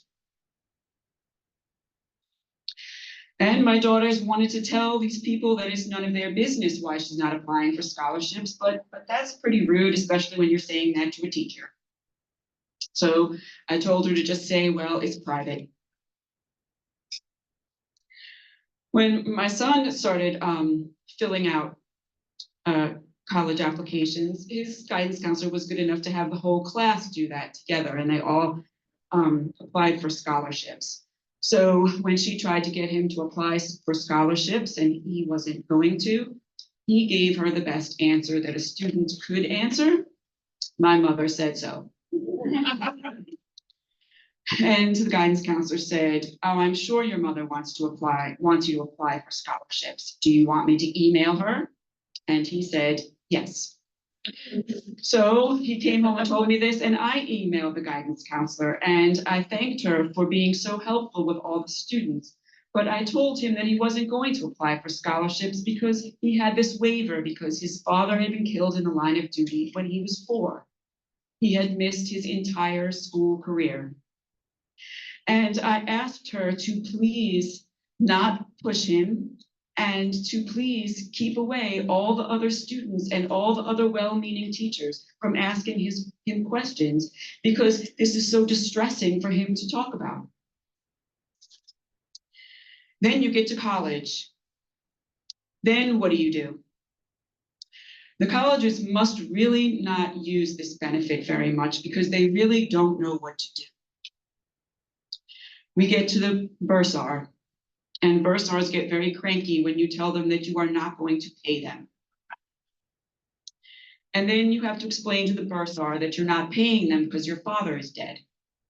And then they send you to their supervisor, and then you tell that person that your father is dead. And how many people do you have to tell that your father is dead before you finally make it to the dean? If the dean has finally figured out what to do, then you have to do this all over again next semester. Because very likely you can't register for your next semester classes because your account still has your bill marked as unpaid. And then you have to explain to somebody else that you're not paying, you've already paid because your father is dead. At one college, I argued back and forth with a very nice dean who just didn't understand the program and told me that it just didn't apply. And I told him that, okay, since it was Sunday night and my child was trying to go to school on Monday, that I would pay the bill with my credit card and the dean could clear it and he could register. And then when the dean spoke to his lawyer on Monday, they could refund my money. And so the lawyer spoke to the dean did speak to his lawyer on Monday, and they did refund my money. So why are you trying to make this harder? Why do we need to fill out FAFSA? How many applications do we have to write "My father is dead" on? Just this weekend, I have spoken to 2 people who are so upset from arguing over benefits that they are supposed to get for so long, that they are now so upset that they are just giving up. This is not a need-based program. What they need is their father back. Thank you.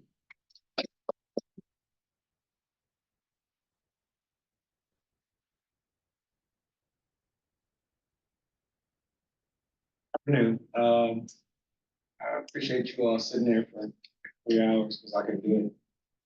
My name is retired Chief Bondi Murray Jr.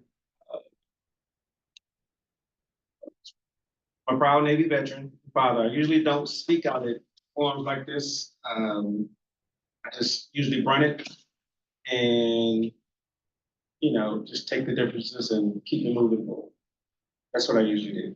But on this situation, I decided to drive all the way from Hampton. I have a graduating senior this year. She graduates on Friday. I have a future junior in college in North Carolina right now.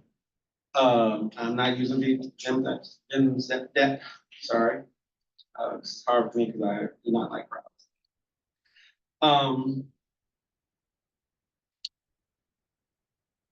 Chiefs, we usually lead from the front.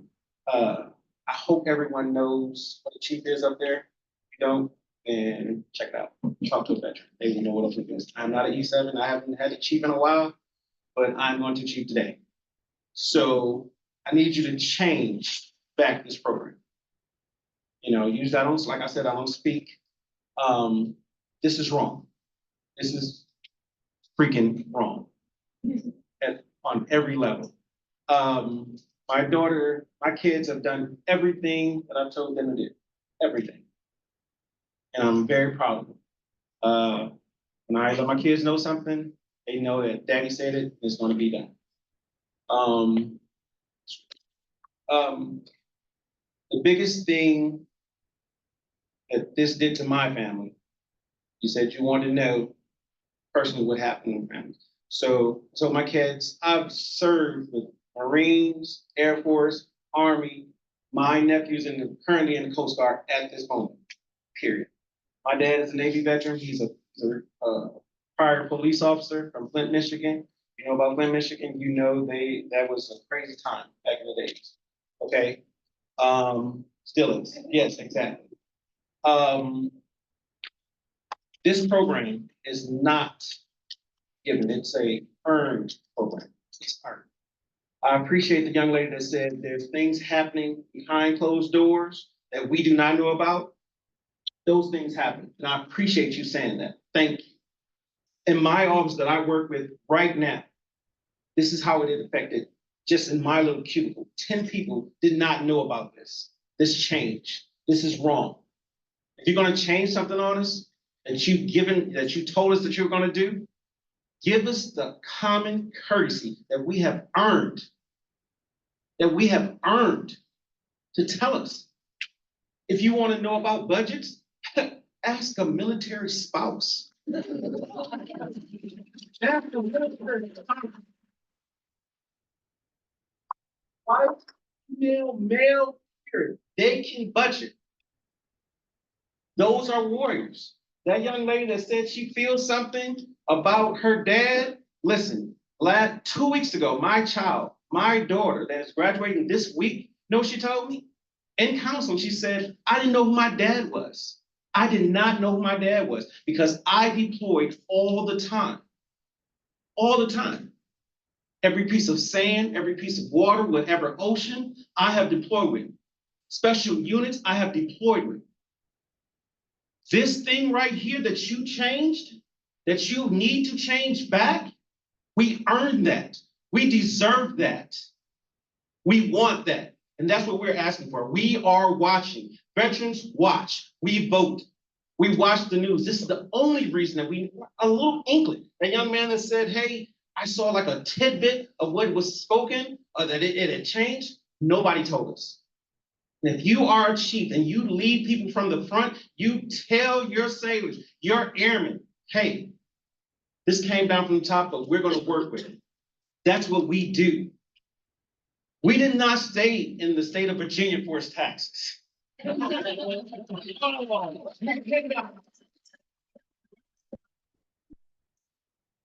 Youngkin, you told us that you are going to be a veteran-friendly state. That's what you told us. And we brought you in. We said yes. Senator Lucas, you clapped at that budget meeting, but no one told us this. No one told us this. This should have been on the front lines because why? We are on the front lines every day, all day, still serving. This is why we are here, because we are still serving. We're still giving money to Virginia at this moment. How many cars do you have? No, you don't have one. You got 2, 3, your kids are, so car taxes, yes, we pay that. Property taxes, we pay that. All of those things. Give us what we deserve. Thank you.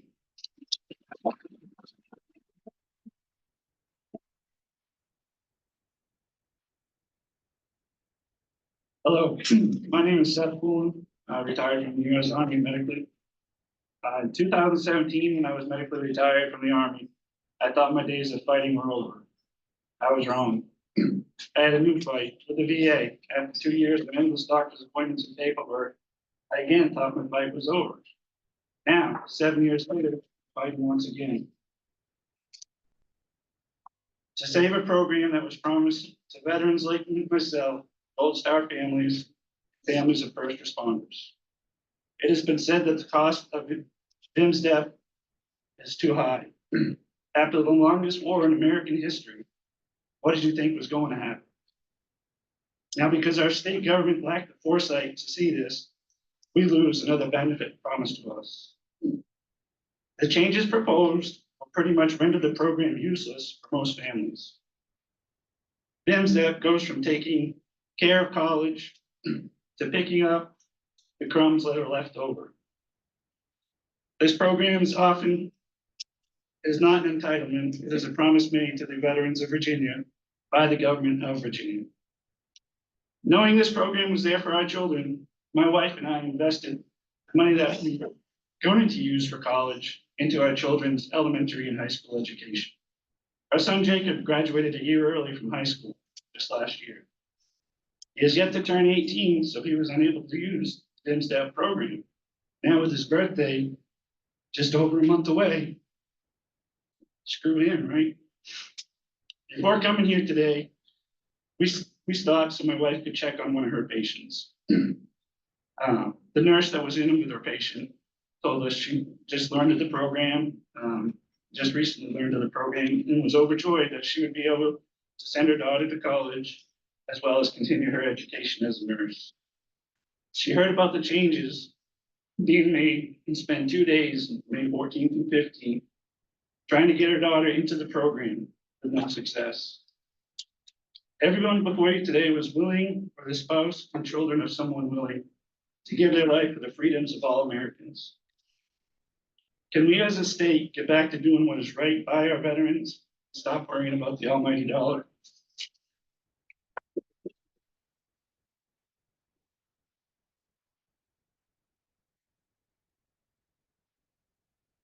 Good evening. My name is Chief Law Officer Stuart McKay, United States Marine Corps retired. I am 100% permanently and totally disabled, part of the Department of Veterans.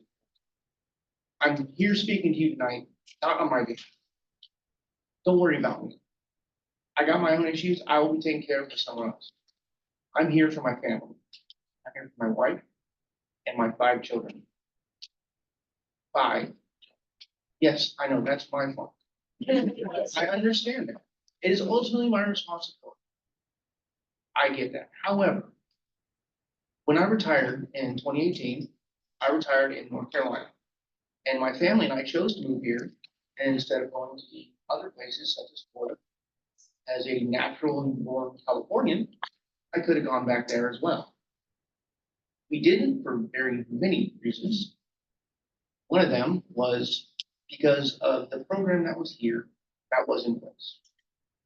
Now, when I'm speaking, I'm not just speaking as a military veteran. Also speaking as a father, a husband, and a friend of police officers and first responders. When you enacted the change, when you finally got signed in, there was 2 days notice. 2 days is not a lot of time to really do it. You've heard this from many of us tonight. And I want you to understand 2 days. For a lot of us to be told, I don't know. Is my kid grandfather? I don't know. Put it in perspective. When this was signed on the 13th, my oldest son, who's 18, his high school graduation was that second. We've told him for years, don't worry about your college. I paid for it. My absences with my PTSD. I wasn't there for your birthdays. I wasn't there for any of your firsts. I have video recordings of my kids' firsts because I could not be there. Why was I not there?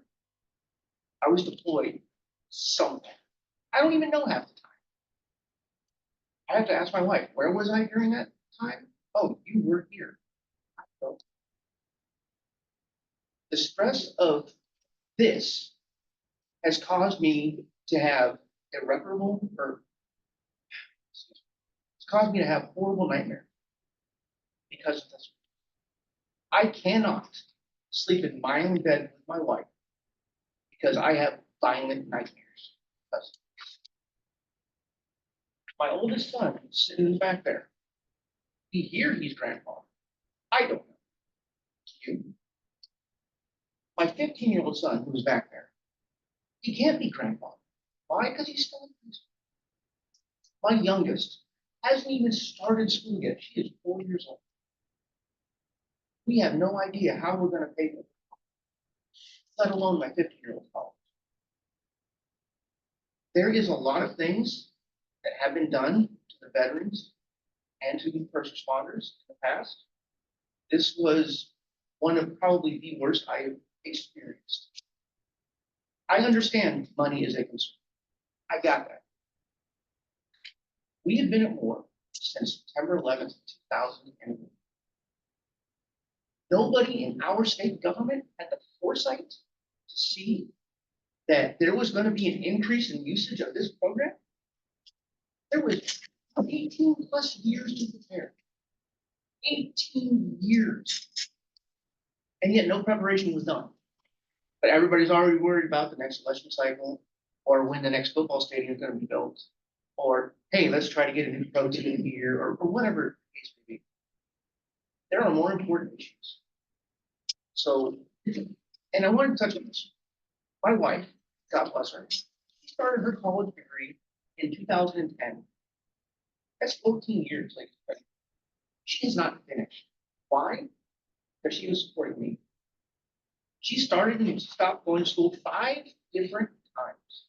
And she is now trying to start back again, become an educator. Something that this state is in dire need of. But because this is now gone, our future is in jeopardy. I don't know if we're going to stay in this state. I don't know if she's going to teach in this state. We just don't know. So I'm asking you, please do what you can to work together. I asked for an independent third-party audit. Where is this money going? Because it's a labor. No money's going anywhere.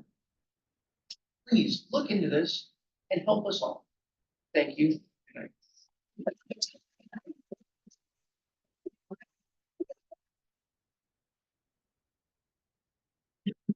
First of all, I want to thank you for this opportunity to speak today.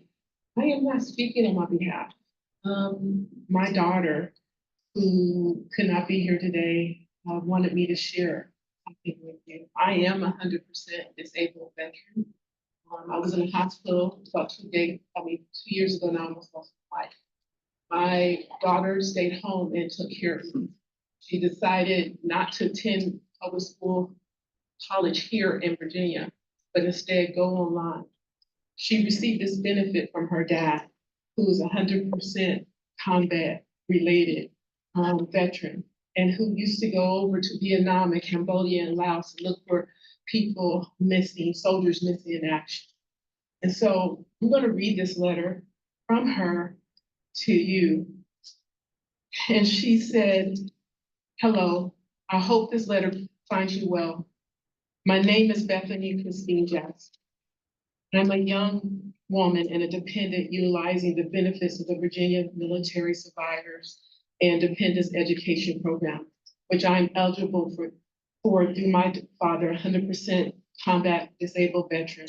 I'm writing to highlight the immense value of the VMSDEP and to express my concern regarding the proposed changes to the program.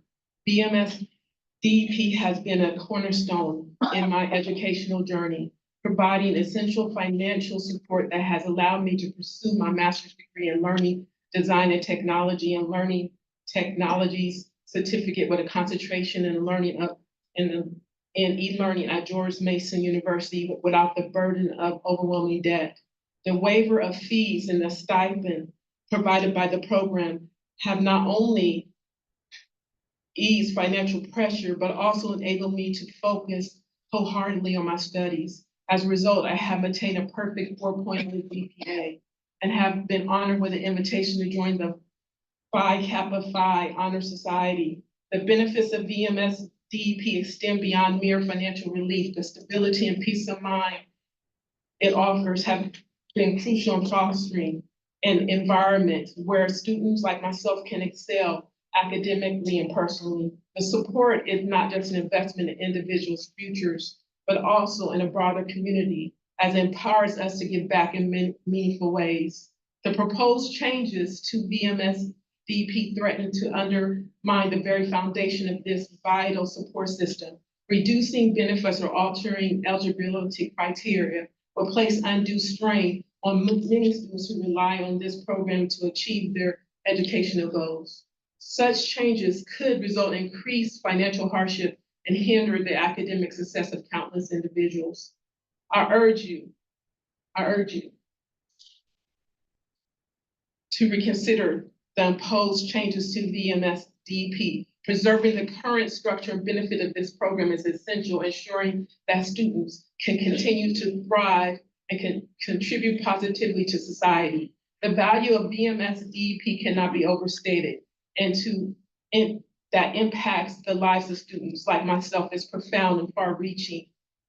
Thank you for your attention to this critical matter. I sincerely hope that the significance of VMSDEP is recognized and that its benefits are preserved for future generations. Because right now, my daughter is one credit away and she has a 4.0.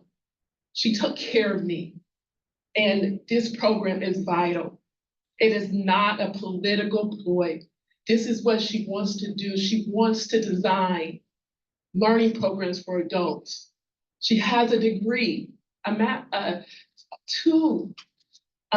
undergraduate in education. She could be in Virginia, but she won't come here. You know why? Because she thinks things are going to change.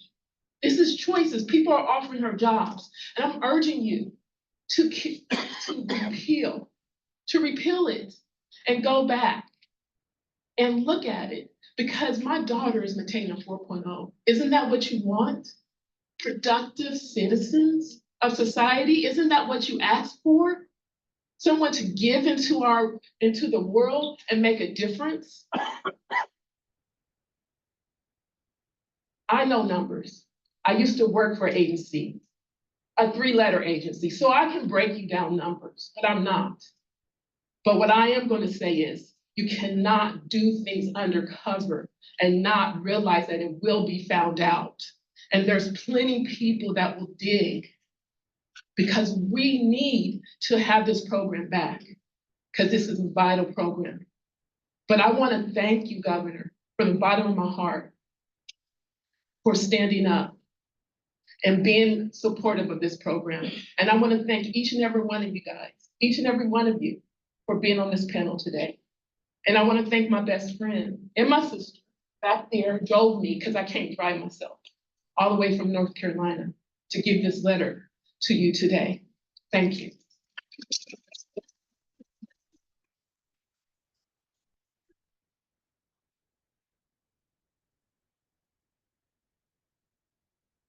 Hey, I guess I'm the last one.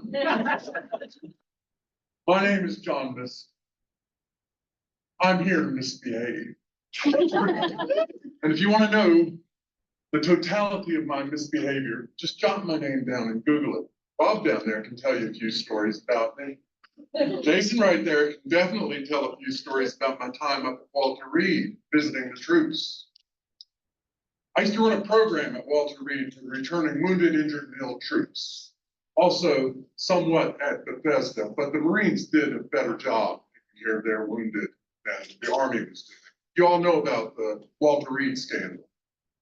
A little bit about it. Well, all the soldiers that those reporters, Dana Priest and Ann Hull, talked to were members of our little post in Greene County, Virginia. And they told a story about mistreatment, and a Secretary of the Army lost his job.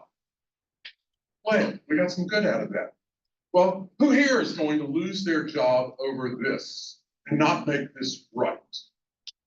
Now, this affects my daughter. She's 20.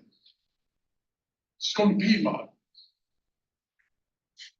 She's going to finish up, I guess, in December. And she's hoping maybe to go to George Mason or UVA or any of the other Virginia schools that allow community college students to come in as a rising junior. Now, the cost of these schools exceeds what my pension and Social Security combined is annually. What am I to tell her when I go home? What can I say? Her plan right now has been to work. She's working 2 jobs, pay her own way, and all her bills at community college, because she wants to save her Chapter 35 federal benefits that she is going to get because I'm 100% service connected. She wants to save that so she can go to a good college, afford to go there because of this program which has been killed. Now, what do I tell her? Can't go. I don't have the money. Now, do I take out a second mortgage on my house so she can go to her selected school here in Virginia? This creates an unimaginable burden on veterans. It's a burden that should not be there. Now, I don't know if this was with malice of forethought or just through inattention. But remember, I like to misbehave. Just ask Rob about some of my misbehavior in Charlotte. Thank you.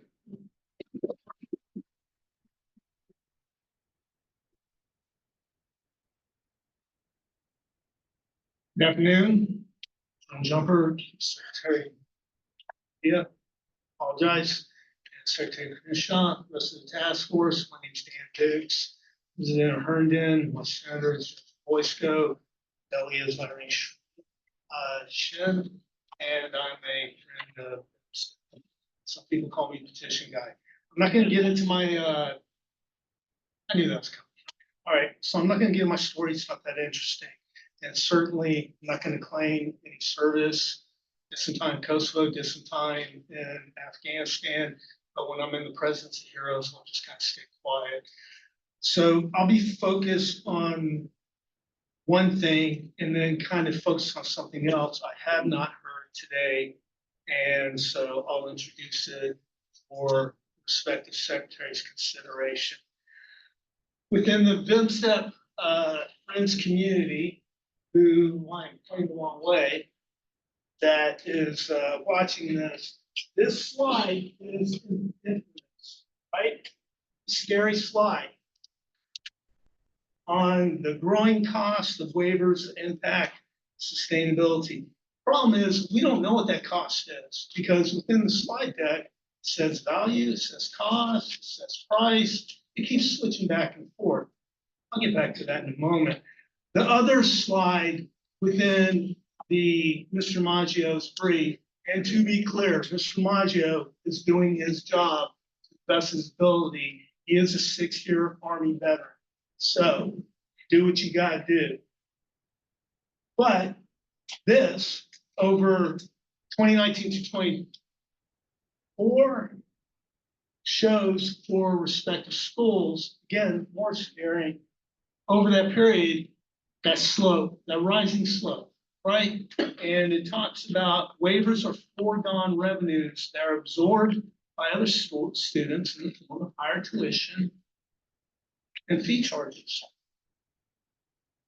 What's interesting is the higher education update in November that was presented to the House Appropriations Committee talked about that.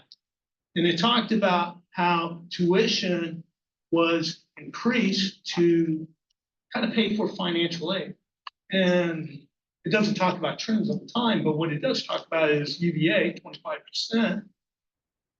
About 30% of in-state undergrads have need. VCU, who we have heard from a lot, 21%.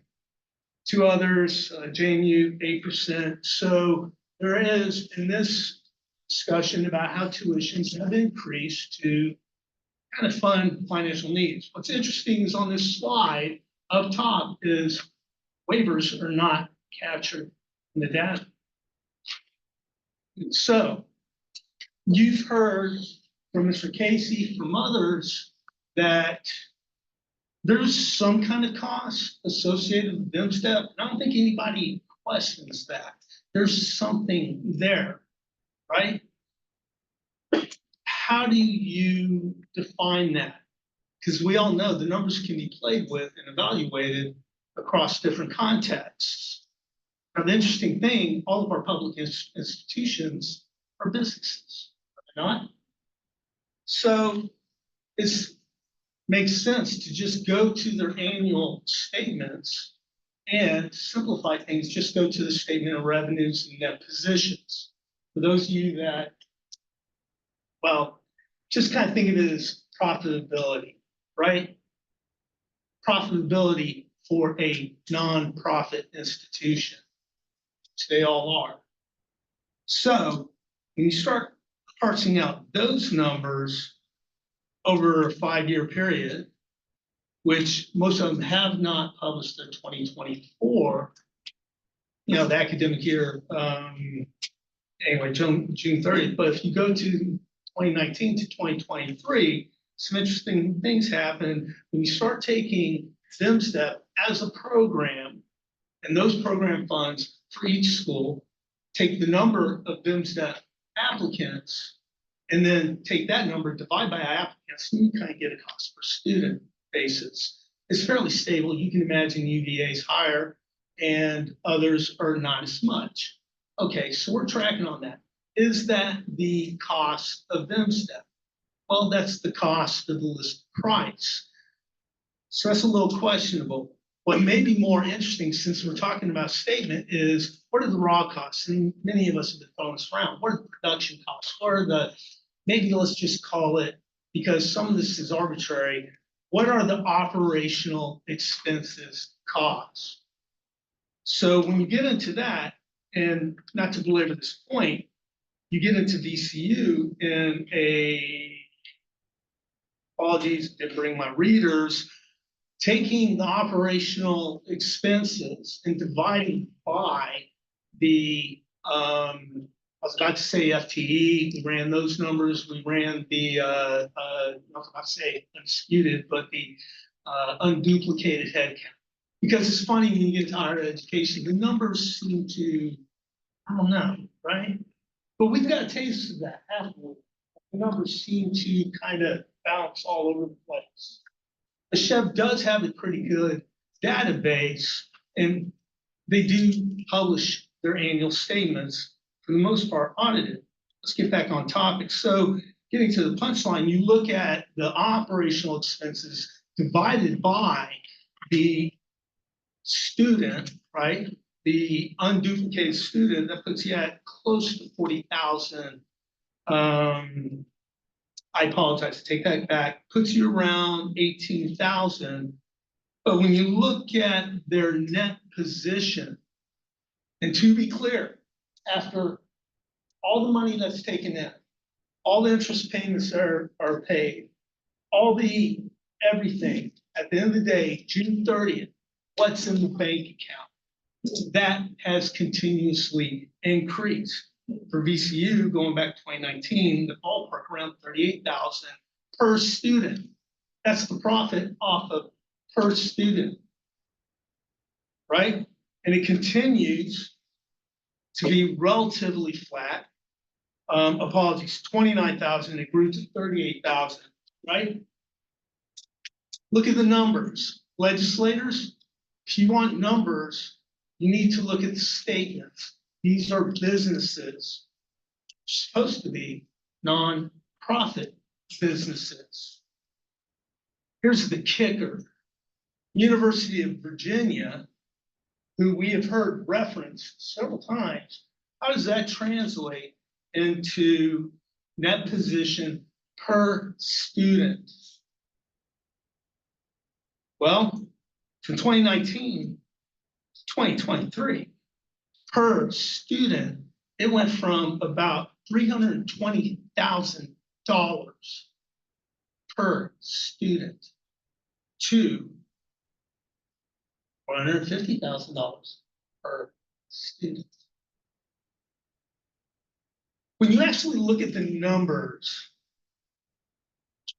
and go through the business case, I think with respect, there's a larger issue going on with higher education than stuff. That's beyond dispute. There is no data supported argument, not only that VMSDEP is not harming anything, there's no argument whatsoever that those costs of VMSDEP would transfer to, say, a different program, somehow absorbed by students. The net position says so. I'll apologize, we have not been able to go through the 21-22 schools, still working our way, but all the ones, large ones, they're all, from a net position standpoint, healthy. Some more than others. There's unsupported data. When you look at, also, it's been pointed out from our friends in the American Legion, you go into the Chev notes, you go into the Chev, and I'm using it as shorthand, Adam, for higher, education institutions. Apologize, I need to kind of refer to the derogatory statement. Then the crowd and the friends, it's kind of gotten there, but this is a sensitive topic. But where's the VA data? You cannot make any projection whatsoever. You cannot make a projection on 100%, 90%, or any kind of VA claims without VA data. And when you factor, and nothing anywhere mentions the PACT Act, Jerome Crenshaw, Jumper, others, this doesn't really get discussed. Madam Secretary, if no one's talked to you about the PACT Act, what the impact, and how that likely is associated with that spike, then I suggest your staff get busy and inform you. It's important. So ultimately, we've heard from the rest of our friends a couple of points. There's plenty of money from other sources, but do you even need to go to those sources? Schools seem to be doing fine. The profits are growing. They just have to be nonprofits.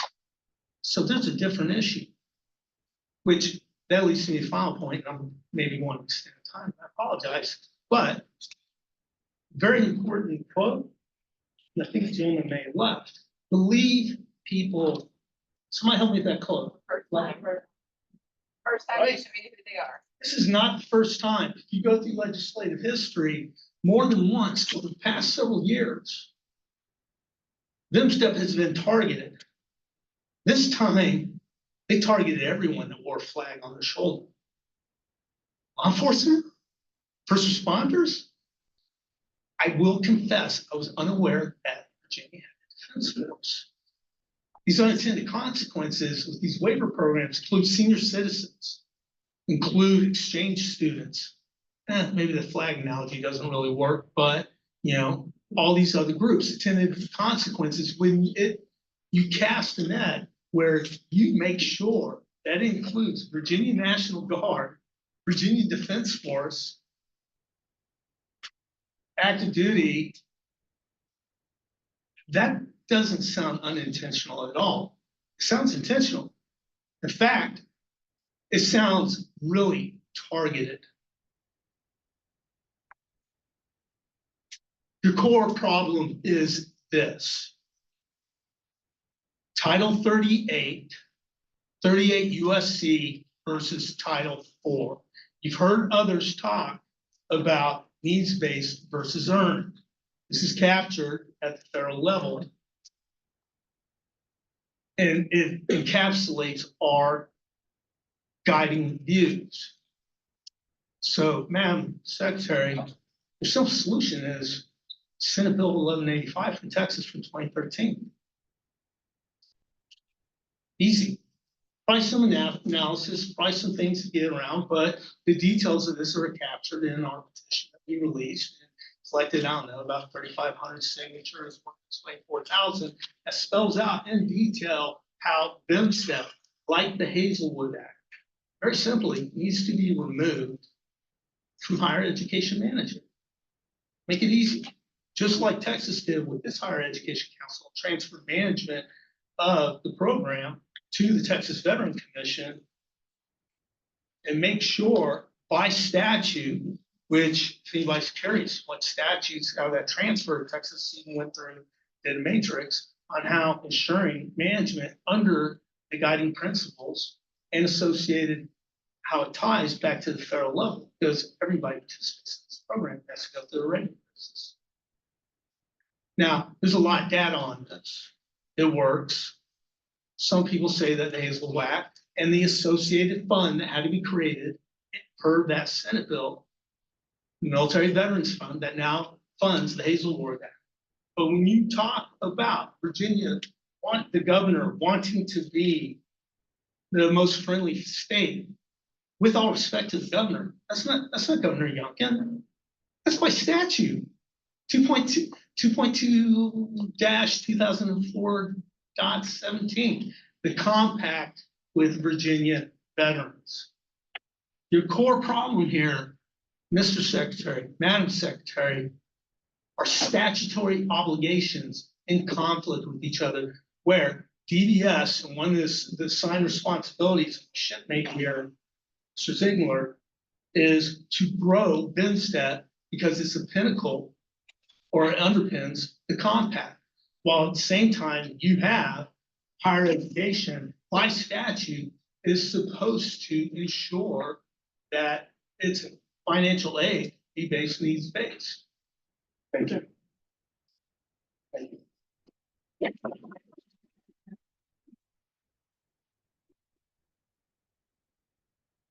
Thank you. My name is Senator Christy Craig. Thank you, Task Force, for being here today, and thank you for all the speakers. I'm here today because I have several hundred members of VMSDEP in my district, which encompasses parts of Chesapeake and Virginia Beach. I'm here today because I gave my word.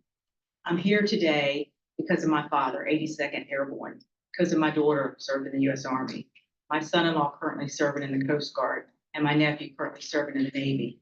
My husband, 31 years retired law enforcement. I served 16 years in Chesapeake Sheriff's Department Police Department. I'm a proud member of the Fraternal Order Police Lodge number 9. I'm here because of my brother, who was a Chesapeake firefighter who died under the heart and lung, whose name is etched on the wall at the Capitol. And I'm also here for my son, who's a NACSED firefighter. Thank you all. I know you have a hard job ahead of you, but I'm here to support the VIMS. Thank you.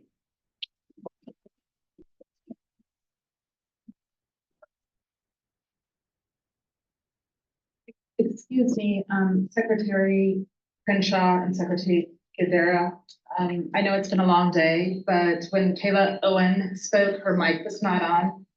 I'd like to respectfully ask that she be able to give her delivery one more time.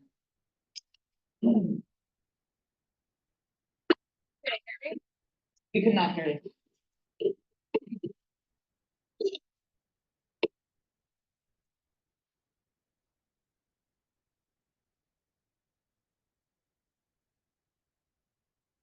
Taylor, you, yes, please go ahead. No. It's not working. Mine is what.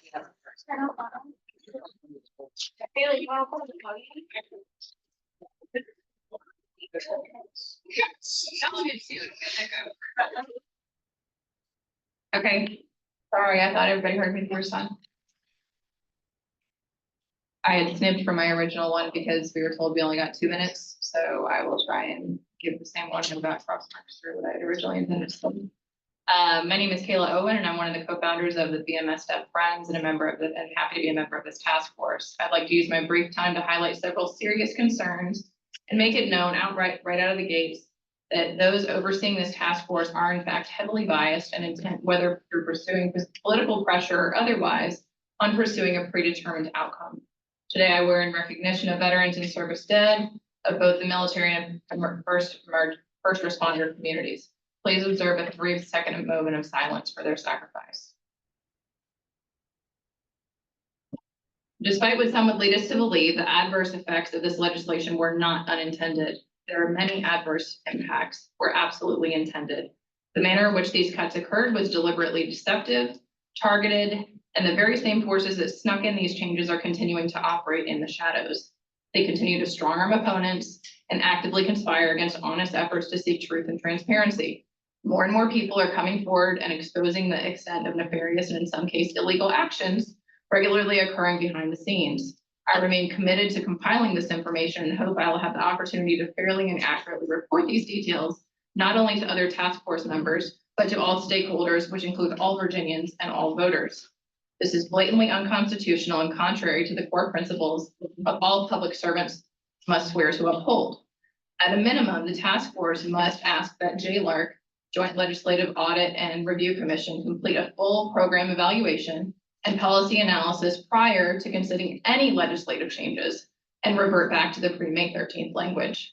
Here are just a few questions that I have going forward.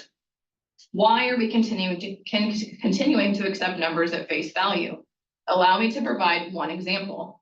Wendy Kang, the Senate finance person, gave me a paper with the financials of the VMSDEP program on the date of the vote. I have the paper with me today. It stated that for 2023-2024, George Mason was projected to have 1,159 students. Mason themselves published something on May 28th of this year on their website stating that they had almost 800 students.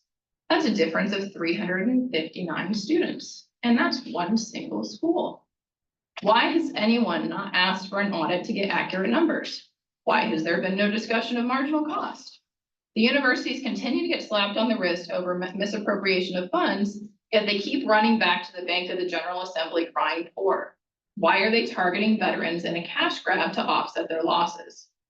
Why was there an unannounced meeting that took place last Friday at 6:30 p.m. between the Senate finance person and only Senate Democrats to discuss the financials of this exact program?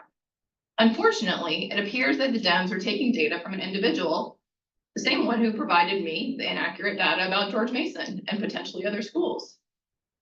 It seems to be questionable at best. Why do we continue to hear the words that this was not intended, when last Friday we also discovered that first responders were impacted? Here again, we hear the same words, not intended. Since the entire charade has been called out, no one within the state government appears to have actually looked at the extent of the groups impacted by this.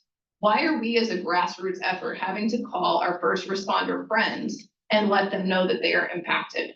That is shameful. Finally, why are we being forced to now beg for reinstatement of a stolen benefit? I'd like to conclude with a quote from our first Commander-in-Chief, General George Washington. The willingness with which our young people are likely to serve in any wars, no matter how justified, shall be directly proportional to how they perceive the veterans in earlier wars were treated and appreciated by their nation. We will not stand for legislation without representation.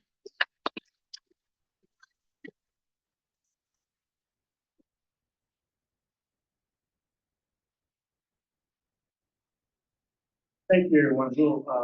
Thank you for your participation. We have closing comments.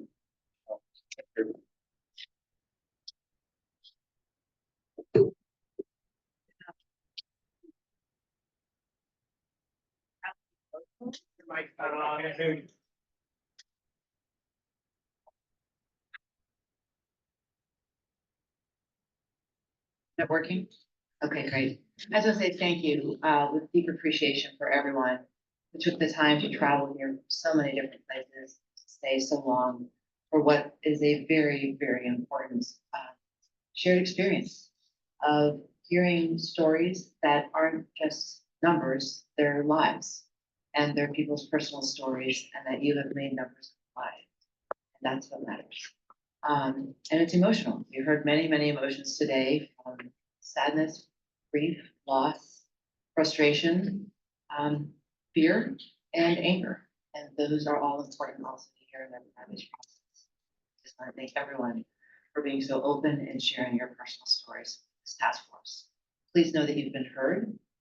We know that there are more stories to be told. As I said in the opening remarks, we want to hear those stories, because what you all share today is part of the process of making sure that we reverse this language, and that we repeal the changes that were made, and that we together work together to build a program that is deserving of the sacrifices made by the people that we heard from today. So please know that this is an effort we're going to do together, and it's done with good intent, and that this is just the beginning of that conversation and of those actions that we will take. Thank you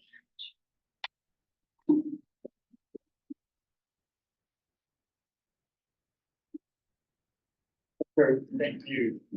You know, as I sit here and sat here and listen to the stories, we saw and see the level of commitment that and passion you have for this program.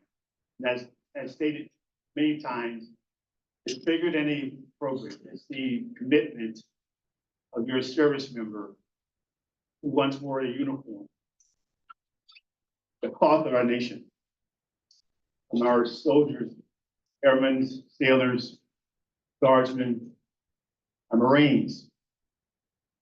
Having been in the Marine Corps veteran for 35 years, to hear you, to hear the families, again, to see that level of commitment.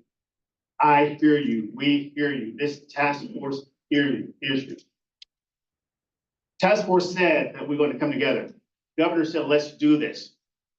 Bring the right people together in this room today, listen, frame what we need to do.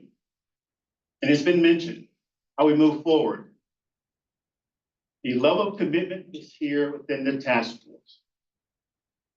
This is day one of framing it and understanding it. Our service members, our families, they deserve this. They deserve this meeting. They deserve us to have this conversation, because we have to make a difference. And with the team members we have here, we will make that difference. We'll come together and find a way forward. Because we all at one point who are here may have worn a uniform. And we didn't know what was in front of us. We knew that we would do the bidding of our great nation and bidding our Commonwealth. And so I'd like to thank all the members, all our task members for being patient, to be engaged, and recognizing how we're going to move forward. As I previously mentioned, we'll have a meeting in July. In our meeting in July, we'll take a deeper dive into the program to better understand it, understand its functions, understand its complexity. We'll look at the data, we'll conduct analysis, and then we'll have a meeting in August. Our meeting in August will be a working meeting. We'll create recommendations, potential actions. This is something that's going to go. We're going to continue to do this. We're going to build on this. Clearly, on June 28th, the General Assembly will come back to session to repeal or reverse the language in the program. That is what we understand. But what you did today helped inform that decision. So I thank you. Thank you for being patient. Thank you for your level of energy. Thank you for your passion. Have a great evening.